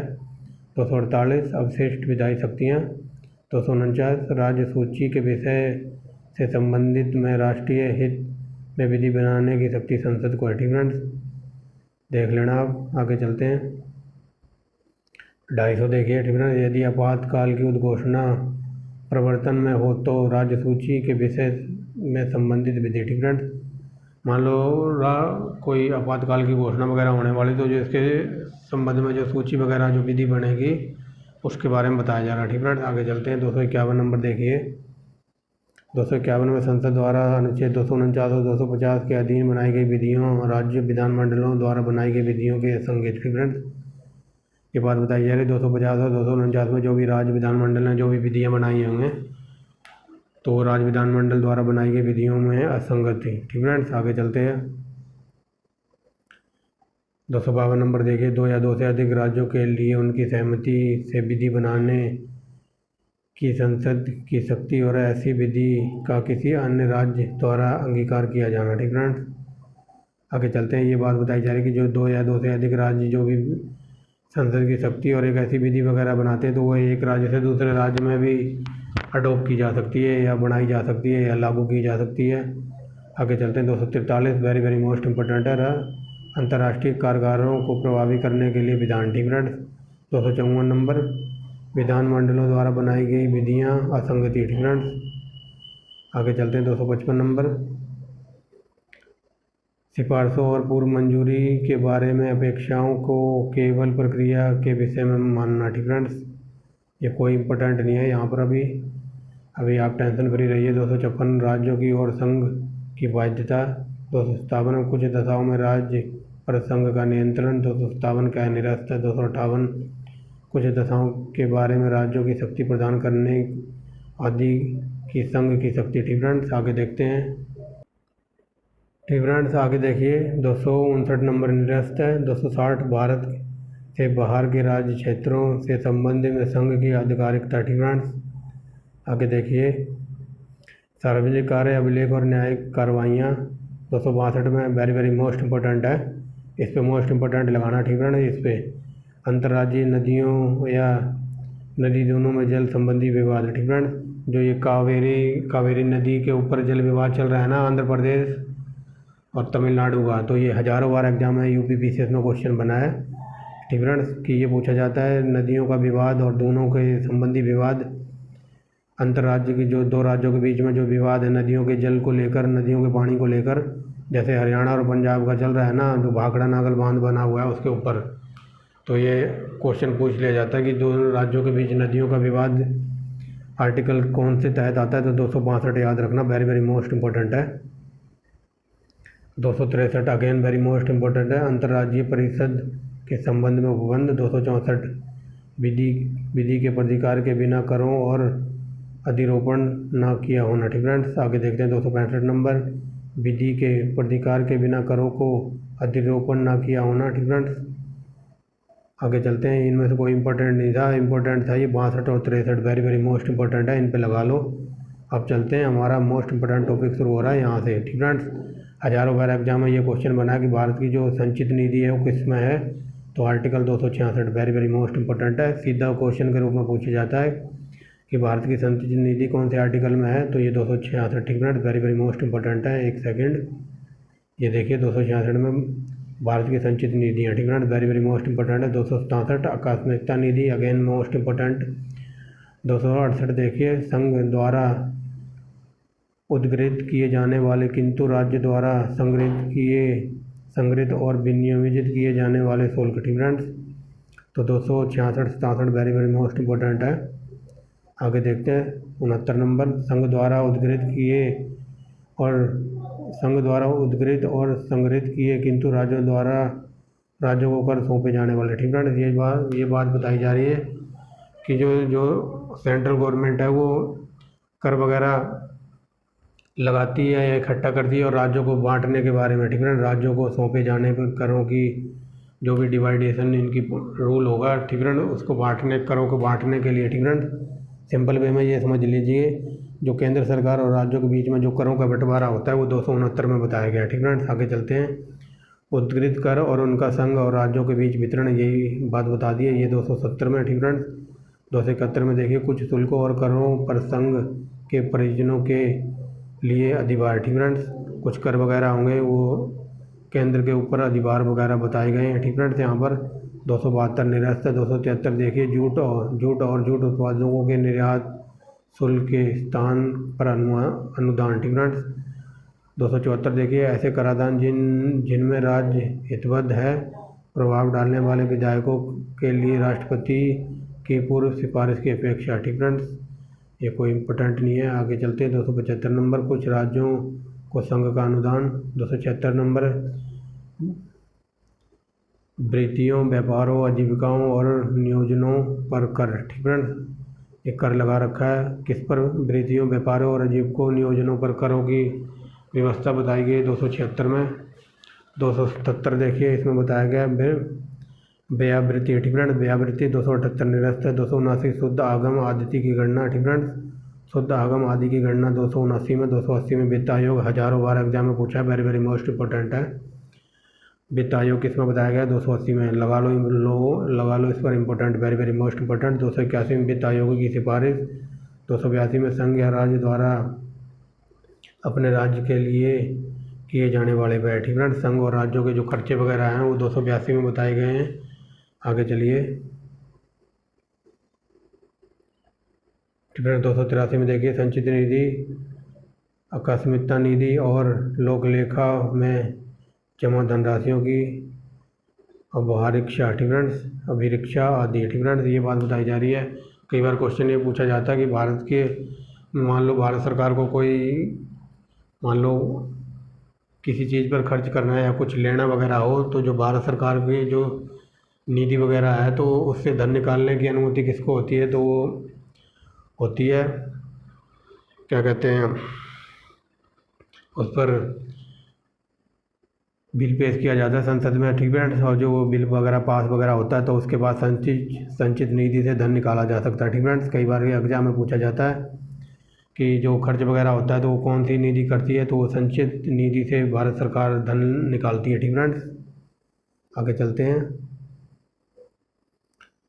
लोक सेवकों और न्यायालयों द्वारा प्राप्त बाध्यकर्ताओं की जमा राशियों और अन्य धनराशियों की अभिरक्षा, ठीक है। ये 244 में बताया गया। 285 संघ और संपत्ति को राज्य के कराधान पर छूट, ठीक है। संघ और संपत्ति पर राज्य के कराधान की छूट वगैरह बताई गई है। 286 नंबर देखिए, माल के क्रय और विक्रय पर कर के अधिरोपण के बारे में निर्वर्धन बताया गया 286 में, ठीक है। ये इतना इम्पोर्टेंट नहीं है कुछ भी। 287 नंबर बिजली के ऊपर छूट वगैरह बताई गई है। 288 में जल विद्युत के संबंध में राज्यों द्वारा कराधान की कुछ दशाओं में छूट, ठीक है। 289 नंबर राज्यों की संपत्ति और आय के संग में कराधान की छूट, ठीक है। आगे चलते हैं, ठीक है। वीडियो काफ़ी लंबी हो गई बट 395 है, एक वीडियो में निपटा देंगे ताकि रोज़ रोज़ से छुटकारा मिले, ठीक है। मैं जानता हूँ कि एक बार में आपको कुछ समझ नहीं आएगा, क्योंकि जो मैंने मोस्ट इम्पोर्टेंट है उनको पूरा डिटेल में समझाया है और कुछ को मैंने ऐसे ही पढ़ा है, ठीक है। जो इम्पोर्टेंट नहीं थे उनके ऊपर हमने ज़्यादा टाइम नहीं लगाया है, तो इसीलिए जहाँ जहाँ से एग्जाम में क्वेश्चन बनते हैं वहाँ वहाँ मैंने क्लियर किया हुआ है, ठीक है। क्योंकि ये बहुत सारे हैं तो इन पर टाइम देने लग गए तो बहुत वीडियो लंबी हो जाएगी, और बट हमें वही पढ़ना जो हमारे एग्ज़ाम से रिलेटेड है। 290 नंबर पर देखते हैं, कुछ व्ययों और पेंशनों के बंद में समायोजन। 290 का क्या है, कुछ देवसम निधियों का वार्षिक संपादन संदाय। 291 निरस्त। 292 देखिए, भारत सरकार द्वारा उधार लेना, वेरी वेरी मोस्ट इम्पोर्टेंट है। कई बार ये पूछा जाता है कि भारत सरकार जो कर्ज वगैरह लेती है तो कहाँ से लेती है, कौन से आर्टिकल के तहत। 292 वेरी वेरी मोस्ट इम्पोर्टेंट है, ठीक है। 293 देखिए, राज्य द्वारा उधार लेना, ठीक है। मान लो कई बार क्वेश्चन ये डीप में जाके ये क्वेश्चन बना नहीं है, लेकिन मैं फिर भी बता देता हूँ आपको। मान लो कोई राज्य है, मान लो कोई उड़ीसा राज्य है, ठीक है। अगर उड़ीसा राज्य सीधा वहाँ पहुँच जाए विश्व बैंक के पास कि हमें उधार दे दो, हमें अपने राज्य में डेवलपमेंट करना है, ठीक है, या IMF में पहुँच जाए, ठीक है, विश्व बैंक में पहुँच जाए या IMF में पहुँच जाए, तो ऐसा क्या हो सकता है? ऐसा नहीं हो सकता फ्रेंड, ठीक है। कई बार क्वेश्चन ये बन सकता है कि क्या कोई राज्य जाके सीधा डायरेक्ट कर ले सकता है, ठीक है, बिना मतलब सेंट्रल गवर्नमेंट को बताए, तो ऐसा संभव नहीं है, ठीक है। मान लो आप उड़ीसा राज्य से हो कोई और वो सीधा अमेरिका में आए या विश्व बैंक के पास पहुंच जाए कि हमें कर्ज दे दो, और आपकी सेंट्रल गवर्नमेंट को पता ही नहीं है कि आप वहाँ पहुँच गए हो कर्ज लेने के लिए, तो ऐसा कदापि संभव नहीं है, ठीक है। तो याद रख लेना। आगे चलते हैं, ठीक है। ये भारत सरकार का उधार लेना वेरी मोस्ट इंपॉर्टेंट है, राज्यों का उधार लेना, ठीक है। आगे चलिए 294 नंबर, कुछ दशाओं में संपत्ति अस्तियों और अधिकारों, दायित्वों और बाध्यताओं का उत्तराधिकार, ठीक है। ये कुछ भी हमारे एग्जाम से रिलेटेड नहीं है। आगे चलिए 295 नंबर है, अन्य दशाओं में संपत्ति अस्तियों, ये हो गया ना। 296 नंबर देखिए, राजगामी और व्यापक और संभावहीन होने पर प्रोद्भूत संपत्ति, ठीक है। आगे चलिए 297 नंबर, राज्य क्षेत्रीय सागर खंड या महाद्वीपीय मगन तट भूमि स्थित मूल्यवान चीज़ों और अन्य आर्थिक क्षेत्र संपत्ति स्रोतों के संग में निहित होना, ठीक है। कुछ तो मतलब हमारे संविधान में कुछ ऐसी मतलब खतरनाक चीज़ें लिख रखी हैं। आगे चलते हैं 298 नंबर देखिए, व्यापार करने आदि की शक्ति, ठीक है। 299 संविधाएँ हैं, 301 बाद और कार्रवाइयाँ हैं, ठीक है। 300 का वेरी वेरी मोस्ट इंपॉर्टेंट लगाओ इसमें फ्रेंड्स। इसमें ये जो संपत्ति का अधिकार है ना, ये 44वें संविधान संशोधन ने हटाकर कहाँ रख दिया गया है, ये 300 के कैम है, ठीक फ्रेंड्स। ये देखिए वेरी वेरी मोस्ट इंपॉर्टेंट है, कई बार एग्जाम में पूछा हुआ है, संपत्ति का अधिकार कहाँ पर डाल दिया गया, तो ये 300 कैम है, ठीक फ्रेंड्स। देखिए लिखा है ना, विधि के प्रतिकार के बिना व्यक्ति को संपत्ति से वंचित न किया जाए, ठीक friends, very very most important है। 301 देखिए व्यापार वाणिज्य और समागम की स्वतंत्रता है, आप खुल के व्यापार वगैरह कर सकते हैं। ठीक फ्रेंड्स, ये बताया गया 202 में देखिए व्यापार वाणिज्य और समागम का निर्वर्धन आरोपित करने की संसद की शक्ति। ठीक फ्रेंड्स, आगे 303 देखिए व्यापार और वाणिज्य के संबंध में संघ और राज्यों की विधायी शक्तियों का निर्बंधन। ठीक फ्रेंड्स, ये 303 में बताया है, अब दिखाई दे रहा होगा। ठीक फ्रेंड्स, ये 303 हो गया। 304 देखिए राज्यों के बीच व्यापार वाणिज्य और समागम का निर्वर्धन। ठीक फ्रेंड्स, 305 विद्यमान विधियों और राज्य के एकाधिकारों का उपबंध करने वाली विधियों और व्यावृत्तियाँ। ठीक फ्रेंड्स, 306 निरस्त है। आगे देखिए 360। ठीक फ्रेंड्स, 301 और 304 के बीच प्रयोजनों और क्रियान्वित करने के लिए प्राधिकारी का नियुक्ति। ठीक फ्रेंड्स, 308 में निर्वचन है। ठीक फ्रेंड्स, आगे देखिए। ठीक फ्रेंड्स, ये निर्वचन है क्या? ठीक फ्रेंड्स, चलिए 308 निर्वचन है। 309 देखिए संघ और राज्य के बीच संघ और राज्य की सेवा करने वाली व्यक्तियों और भर्तियों और सेवा की शर्तें। ठीक फ्रेंड्स, संघ और राज्य के बीच जो भी भर्ती वगैरह होगी और सेवा करने वाले व्यक्ति होंगे उनकी डेफिनेशन बताई गई। 310 में देखिए संघ और राज्य की सेवा करने वाले व्यक्तियों की पदावधि। ठीक फ्रेंड्स, आगे देखिए संघ और राज्य के बीच अधीन सिविल हैसियत में नियोजित व्यक्तियों का पदच्युत मतलब उनको पद से हटाया जाना या पंक्ति में अनुमति किया जाना। ठीक फ्रेंड्स, ये बात बताई जा रही है। जो संघ और राज्य सेवा के जो भी सिविल सर्वेंट वगैरह होते हैं उनको पद से हटाए जाने वगैरह की बात बताई जा रही है। ठीक friends, 312 very very most important लगाओ इस पर, कई बार एग्जाम में पूछा कि अखिल भारतीय सेवाएं कौन से आर्टिकल में? 312। ठीक friends, very very most important है। 312 का क्या देखिए कुछ सेवा अधिकारियों की सेवा की शर्तों में परिवर्तन करने या उन्हें प्रतिसंहत करने की संसद की शक्ति। ठीक फ्रेंड्स, 313 में देखिए संक्रमणकालीन उपबंध। 314 निरसन है या निरस्त है। 315 देखिए संघ और राज्यों के बीच लोक सेवाएं। ठीक friends, very very most important है, कई बार एग्जाम में पूछा है कि जो यूपीएससी है ना, यूपीएससी जो सिविल सर्विसेज हैं वो कौन से आर्टिकल में? 315 याद रखना, वेरी वेरी मोस्ट इंपॉर्टेंट है। ठीक फ्रेंड्स, अब यूपीएससी के सदस्यों की बात हो रही है। 315 में ये बताया गया यूपीएससी है। 316 में सदस्यों की नियुक्ति बताई गई है और उनकी पदावधि।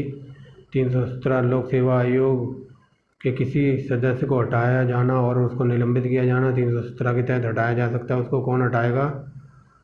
महामहिम राष्ट्रपति। ठीक फ्रेंड्स, आगे चलते हैं। 318 आयोग के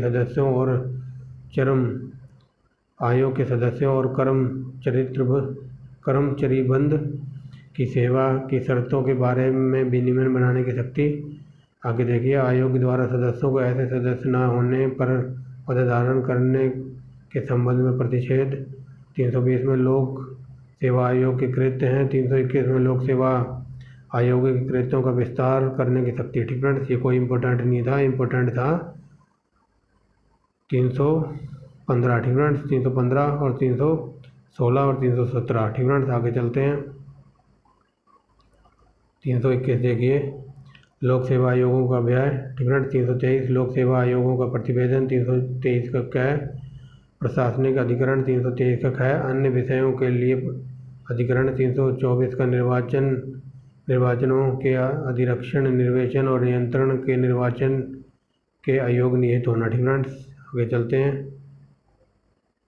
वेरी वेरी मोस्ट इंपॉर्टेंट है 324। ठीक फ्रेंड्स, याद रख, इस पे लगा लो, कई बार एग्जाम में बना है। ठीक फ्रेंड्स, कई बार ये पूछा जाता है निर्वाचन आयोग कौन से आर्टिकल में है? तो 324। ठीक फ्रेंड्स, ये देखो निर्वाचन आयोग आ गया है यहाँ पर। ठीक फ्रेंड्स, सीधा क्वेश्चन ये पूछा जाता है कि निर्वाचन आयोग कौन से आर्टिकल में है? तो 324। ठीक फ्रेंड्स, याद रखेंगे। 325 में देखिए धर्म, मूलवंश, जाति, लिंग के आधार पर किसी व्यक्ति को निर्वाचन प्रणाली में सम्मिलित किए जाने के लिए अपात्र ना होना। ठीक फ्रेंड्स, ये बात बताई जा रही है कि 325 में ये कहा जाता है कि कोई भी व्यक्ति जाति और लिंग के आधार पर उसको निर्वाचन प्रणाली में नामावली में सम्मिलित किए जाने पर अपात्र ना होना। ठीक फ्रेंड्स, आगे चलते हैं। ठीक फ्रेंड्स। और उसके द्वारा किए गए विशेष निर्वाचकों नामावली में सम्मिलित किए जाने का दावा न होना। ठीक फ्रेंड्स, मतलब किसी को जोर जबरदस्ती लिंग मूल वस्तु जाति के आधार पर मतलब वोट वगैरह नहीं डलवा सकते, ना ही उसका नाम दर्ज वगैरह करवा सकते हैं। ठीक फ्रेंड्स, ये बात बताई जा रही है। आगे देखिए 326। ठीक है, लोक सेवा और राज्यों के विधानसभाओं में के लिए निर्वाचन एवं वयस्क मताधिकार का होना। ठीक फ्रेंड्स, यहाँ बताई जा रही है वयस्क मताधिकार होना लोकसभा आयोग और लोक सेवा विधानसभाओं में। ठीक फ्रेंड्स, ये बात बताई जा रही है। फ्रेंड्स, पढ़ाने का मन नहीं कर रहा है, 1-1.5 घंटा हो गया बोलते बोलते। ठीक फ्रेंड्स, पानी भी है नहीं मेरे पास जो पानी पी लूँ, बट मुझे जाना 395 तक। ठीक फ्रेंड्स, 1 घंटा 25 मिनट की वीडियो हो गई है। आगे चलते हैं। 327 विधानमंडल के लिए निर्वाचनों के संबंध में उपबंध की संसद की शक्ति। ठीक फ्रेंड्स, संसद वगैरह शक्ति बना सकती है, कोई नियम वगैरह बना सकती है विधानमंडल के निर्वाचनों के संबंध में। ठीक फ्रेंड्स, 328 देखिए, किसी राज्य के विधानमंडल के लिए निर्वाचनों के संबंध में उपबंध की उस विधानमंडल की शक्ति। ठीक फ्रेंड्स, आगे चलते हैं। निर्वाचन संबंधी मामलों में न्यायालयों के हस्तक्षेप का वर्जन, ये बताया गया 329 में। 329 का निरसन है। 330 का देखिए, वेरी मोस्ट इंपॉर्टेंट लगाओ इस पर फ्रेंड्स। इसमें बताया गया कि लोकसभा में अनुसूचित जाति और अनुसूचित जनजातियों के लिए स्थानों का आरक्षण, वेरी मोस्ट इंपॉर्टेंट है। 330, इसमें जो अनुसूचित जनजातियों का आरक्षण के बारे में बताया जा रहा है। ठीक फ्रेंड्स, आगे चलते हैं। 331 में वेरी मोस्ट इंपॉर्टेंट है ये भी।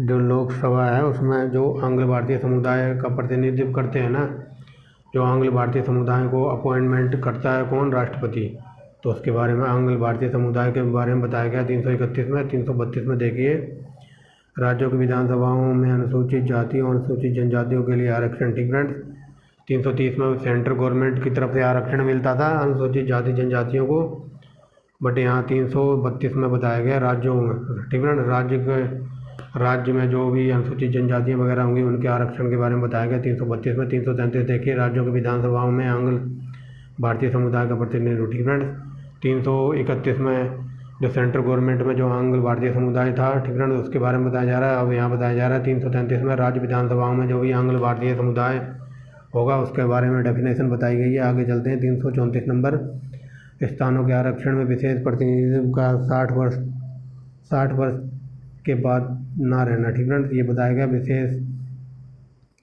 विशेष स्थानों के आरक्षण और विशेष प्रतिनिधित्व का 60 वर्षों के बाद ना रहना। ठीक फ्रेंड्स, आगे चलते हैं। 335 नंबर, सेवाओं और पदों के लिए अनुसूचित जाति और अनुसूचित जनजातियों के दावे। ठीक फ्रेंड्स, जो सेवा वगैरह है ना, जो फार्म वगैरह निकलते हैं नौकरी वगैरह के, तो ये सबको समान अधिकार है फार्म वगैरह भरने के, वही बात बताई जा रही है। सेवाओं और पदों के लिए अनुसूचित जनजाति और जनजातियों के दावे। ठीक है, वो सब भी फार्म भर के अपना दावा पेश कर सकते हैं कि हाँ भाई हम भी हैं, तो सबके लिए समान है। ठीक है, ये बात बताई जा रही है। 336 देखिए, कुछ सेवाओं में आंग्ल भारतीय समुदायों के लिए विशेष उपबंध बताए गए। आंग्ल भारतीय समुदाय के फायदे के लिए शैक्षिक अनुदान के लिए विशेष उपबंध। 338 देखिए, राष्ट्रीय अनुसूचित जाति आयोग, वेरी मोस्ट इंपॉर्टेंट लगाओ इस पर फ्रेंड्स, कई बार एग्जाम में बना कि राष्ट्रीय अनुसूचित जाति आयोग किस में है, तो 338 में। ठीक है, वेरी मोस्ट इंपॉर्टेंट है। 338 का क्या देखिए, राष्ट्रीय अनुसूचित जनजाति आयोग। ठीक है, ऊपर है जाति आयोग, नीचे है जनजाति आयोग, वेरी मोस्ट इंपॉर्टेंट है दोनों। 339 देखिए, अनुसूचित क्षेत्रों के प्रशासन और अनुसूचित जनजातियों के कल्याण के बारे में संघ का नियंत्रण। 340 देखिए, पिछड़े वर्गों की दशाओं में अन्वेषण के लिए आयोग की नियुक्ति। 341 में अनुसूचित जातियां हैं। ठीक है, 342 में अनुसूचित जनजातियां हैं। ठीक फ्रेंड्स, अब थोड़ा तीव्र गति से चल रहा हूँ मैं, आगे देखिए, वेरी मोस्ट इंपॉर्टेंट है जो संघ की परिभाषा वगैरह है हिंदी वगैरह। ठीक फ्रेंड्स, तो ये आर्टिकल 343 से 351 तक है आई थिंक। ठीक फ्रेंड्स, तो 343 में कई बार पूछा है कि संघ की परिभाषा किस में दी गई, 343 वेरी मोस्ट इंपॉर्टेंट है। आगे देखिए, 344 नंबर, राज्यों के संबंध में आयोग की संसद की समिति। ठीक फ्रेंड्स, 345 राज्य की राजभाषाएं। ठीक फ्रेंड्स, आगे चलिए। 346 देखिए, एक राज्य से दूसरे राज्य के बीच, किसी राज्य और संघ के बीच, ठीक है, संघ के बीच ये क्या लिखा हुआ है, पत्राती की राजभाषा। ठीक फ्रेंड्स, पत्राती या इसको बोल देते हैं पन्नाद्री। ठीक फ्रेंड्स, ये ठीक फ्रेंड्स, ये बात बताई जा रही है कि कोई दो राज्य हैं, उनके बीच, संघ और राज्य के बीच जो भाषा का विचार होगा वो बात बताई जा रही है 346 में। ठीक फ्रेंड्स, बैकग्राउंड में थोड़ी नॉइस हो सकती है क्योंकि रेलवे ट्रैक पर रेलगाड़ी जा रही है, बट मैं यूज़ कर देता हूँ वीडियो। ठीक फ्रेंड्स, वीडियो पॉज के बाद आपका स्वागत है। रेलगाड़ी जा चुकी है, आगे चलते हैं। 347 नंबर। ठीक फ्रेंड्स, एक राज्य से दूसरे राज्य के बीच ये हो चुका है। 348 देखिए, तो उच्चतम न्यायालय के उच्च न्यायालयों में और अधिनियमों में विधेयकों के लिए प्रयोग की जाने वाली भाषा। ठीक फ्रेंड्स, ये बात बताई जा रही है जो उच्चतम न्यायालय वगैरह में जो भी विधेयकों की जो परिभाषा वगैरह होती है वो बात बताई गई 348 में। 349 में देखिए, भाषाओं से संबंधित कुछ विधियाँ अधिनियमित करने के लिए विशेष प्रक्रिया। 350 में देखिए, यथा के निवारण के लिए अभ्यावेदन का प्रयोग की जाने वाली भाषा। 351 में प्राथमिक स्तर की मातृभाषा में शिक्षा सुविधाएं। ठीक है, वेरी वेरी मोस्ट इम्पोर्टेंट है। 351 का क्या है, यह बात बताई जा रही है कि प्राथमिक स्तर पर मातृभाषा के विषय की सुविधाएं। ठीक है, 351 का क्या देखिए, भाषाई अल्पसंख्यक वर्गों के लिए विशेष अधिकार। ठीक है, 351 में हिंदी भाषा के विकास के लिए निर्देशन। ठीक है, वेरी वेरी मोस्ट इंपॉर्टेंट है 351।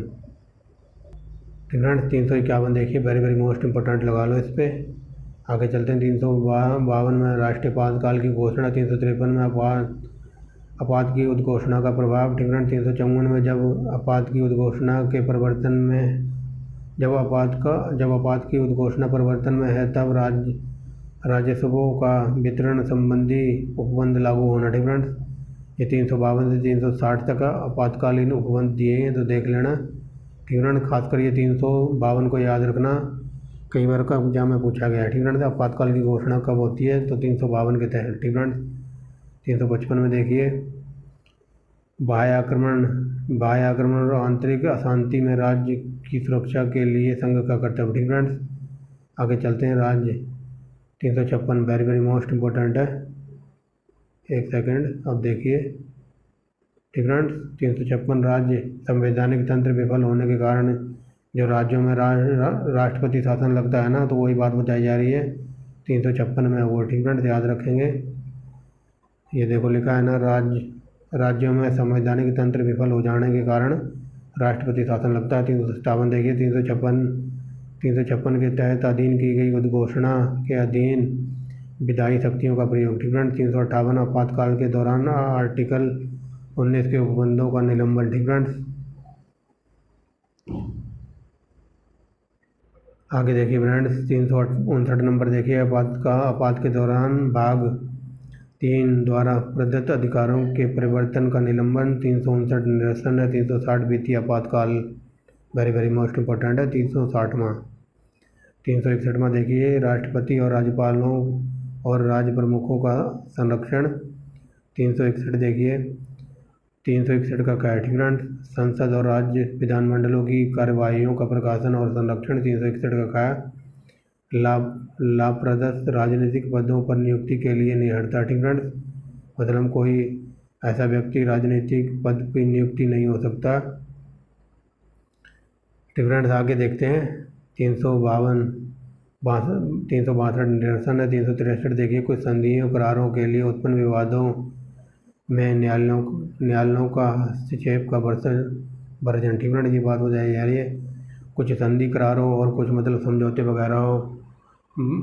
वगैरह पर जो विवाद उत्पन्न होते हैं तो उसमें न्यायालयों का हस्तक्षेप का वर्जन बताया गया है, मतलब उसमें न्यायालय अपना इंटरफेयर कर सकता है। 363 का है। 363 का क्या है देखिए,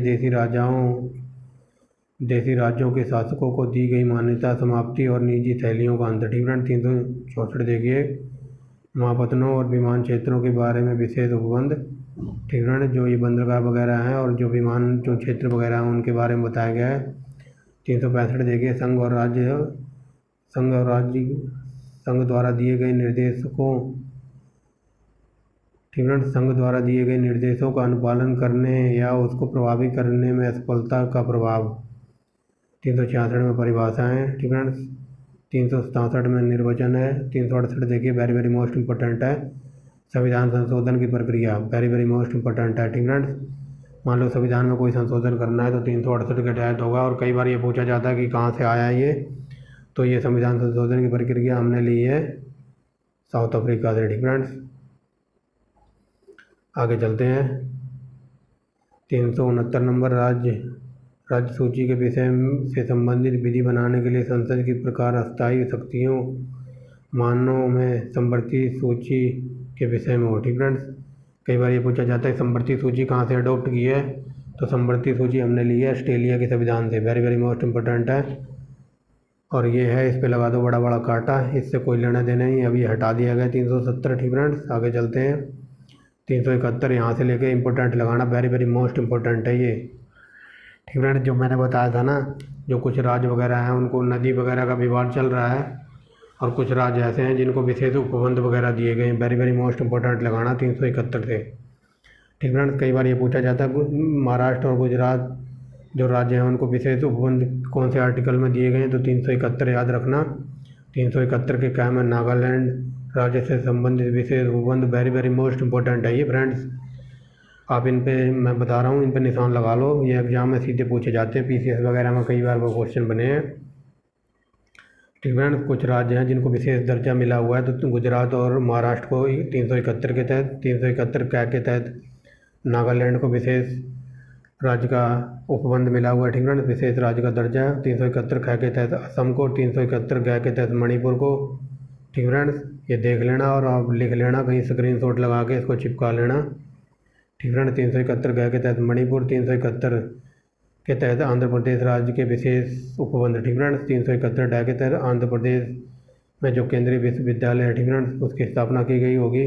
351 के तहत सिक्किम। ठीक फ्रेंड्स, 351 में सिक्किम, 351 6 में मिजोरम। ठीक फ्रेंड्स, 351 जय में अरुणाचल प्रदेश, 351 जय में गोवा।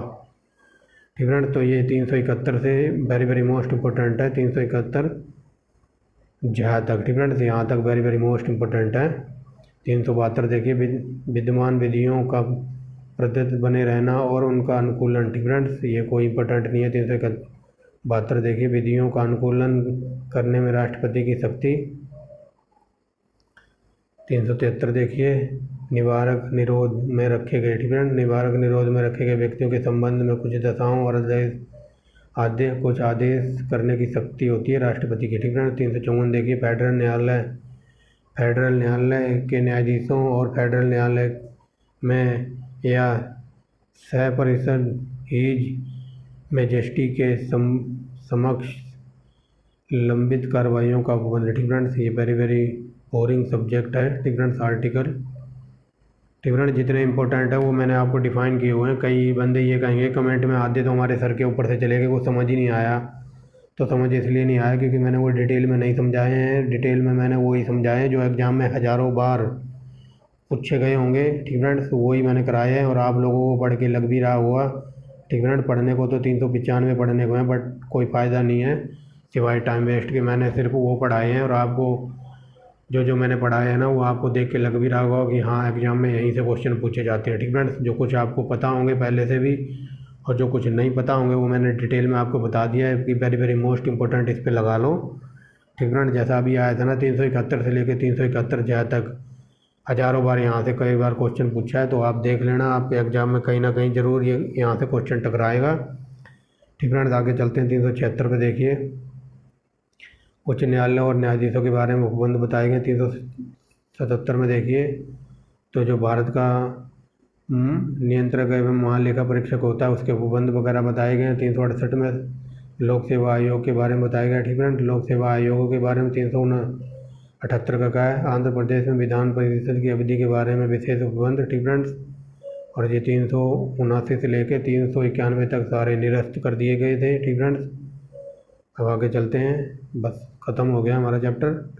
ठीक फ्रेंड्स, 352 में बताया गया है। ठीक फ्रेंड्स, कठिनाइयों को दूर करने में राष्ट्रपति की शक्ति। 393 में संक्षिप्त नाम है। 394 में प्रारंभ है। 394 के क्या में हिंदी भाषा का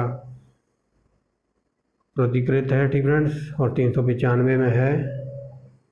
ठीक फ्रेंड्स, 395 में लिखा है स्टडी विद चौहान सर। ठीक फ्रेंड्स, 395 फ्रेंड्स खाली था ये मैंने अपने आप ही लिख दिया। ठीक फ्रेंड्स, तो याद रखना इस नाम को, इस चैनल को। ठीक फ्रेंड्स, इस नाम को, इस चैनल को याद रख लेना। 395 में कुछ भी नहीं है, सिर्फ खाली था यहाँ पे, ठीक फ्रेंड्स। कहीं आप, मैंने ये कह दिया ना कि स्टडी विद आंसर लिखा हुआ है, तो ये खाली था। यहाँ मैंने अपने चैनल का नाम लिख दिया है, आप लोगों के लिए देख लीजिए। और आप लोगों के लिए एक कारस्तानी भी की है मैंने, ये देखिए, ठीक फ्रेंड्स। एक टैटू या आर्ट कह लो, तो ये लिखा हुआ है thanks for watching the video. अगर वीडियो अच्छी लगी हो तो लाइक एंड शेयर करना, इस चित्रकारी के लिए एक लाइक करना, ठीक फ्रेंड्स। चैनल को सब्सक्राइब करना। मिलते हैं नेक्स्ट वीडियो में, ठीक फ्रेंड्स। तो आज के बाद आपकी पॉलिटी के जो भी आर्टिकल वगैरह थे, इनकी दिक्कत ख़त्म हो गई, ठीक फ्रेंड्स। अब हम चलेंगे इसके जो MCQ की सीरीज़ है, ये ना A1 क्वालिटी की MCQ सीरीज़ प्रोवाइड कराऊंगा। जैसे कि मैंने पहले हिस्ट्री कराई है ना, और उसके हिस्ट्री के MCQs की सीरीज़ चल रही होगी, तो आप जाके देख लेना। क्वेश्चनों का लेवल देख के आप समझ जाओगे कि A1 क्वालिटी के क्वेश्चन है। उसी तरीके से मैं पॉलिटी के भी A1 क्वालिटी के क्वेश्चन आपको कराऊंगा MCQ के फॉर्म में, ठीक फ्रेंड्स। तो मिलते हैं नेक्स्ट वीडियो में एक नए चैप्टर के साथ, ठीक friend. Thanks for watching the video and bye bye. Video अच्छी लगी होगी तो लाइक एंड शेयर करना, चैनल को सब्सक्राइब करना, ठीक फ्रेंड्स। वीडियो बनते ही लाइट भी भाग गई है, तो मिलते हैं एक नेक्स्ट वीडियो में।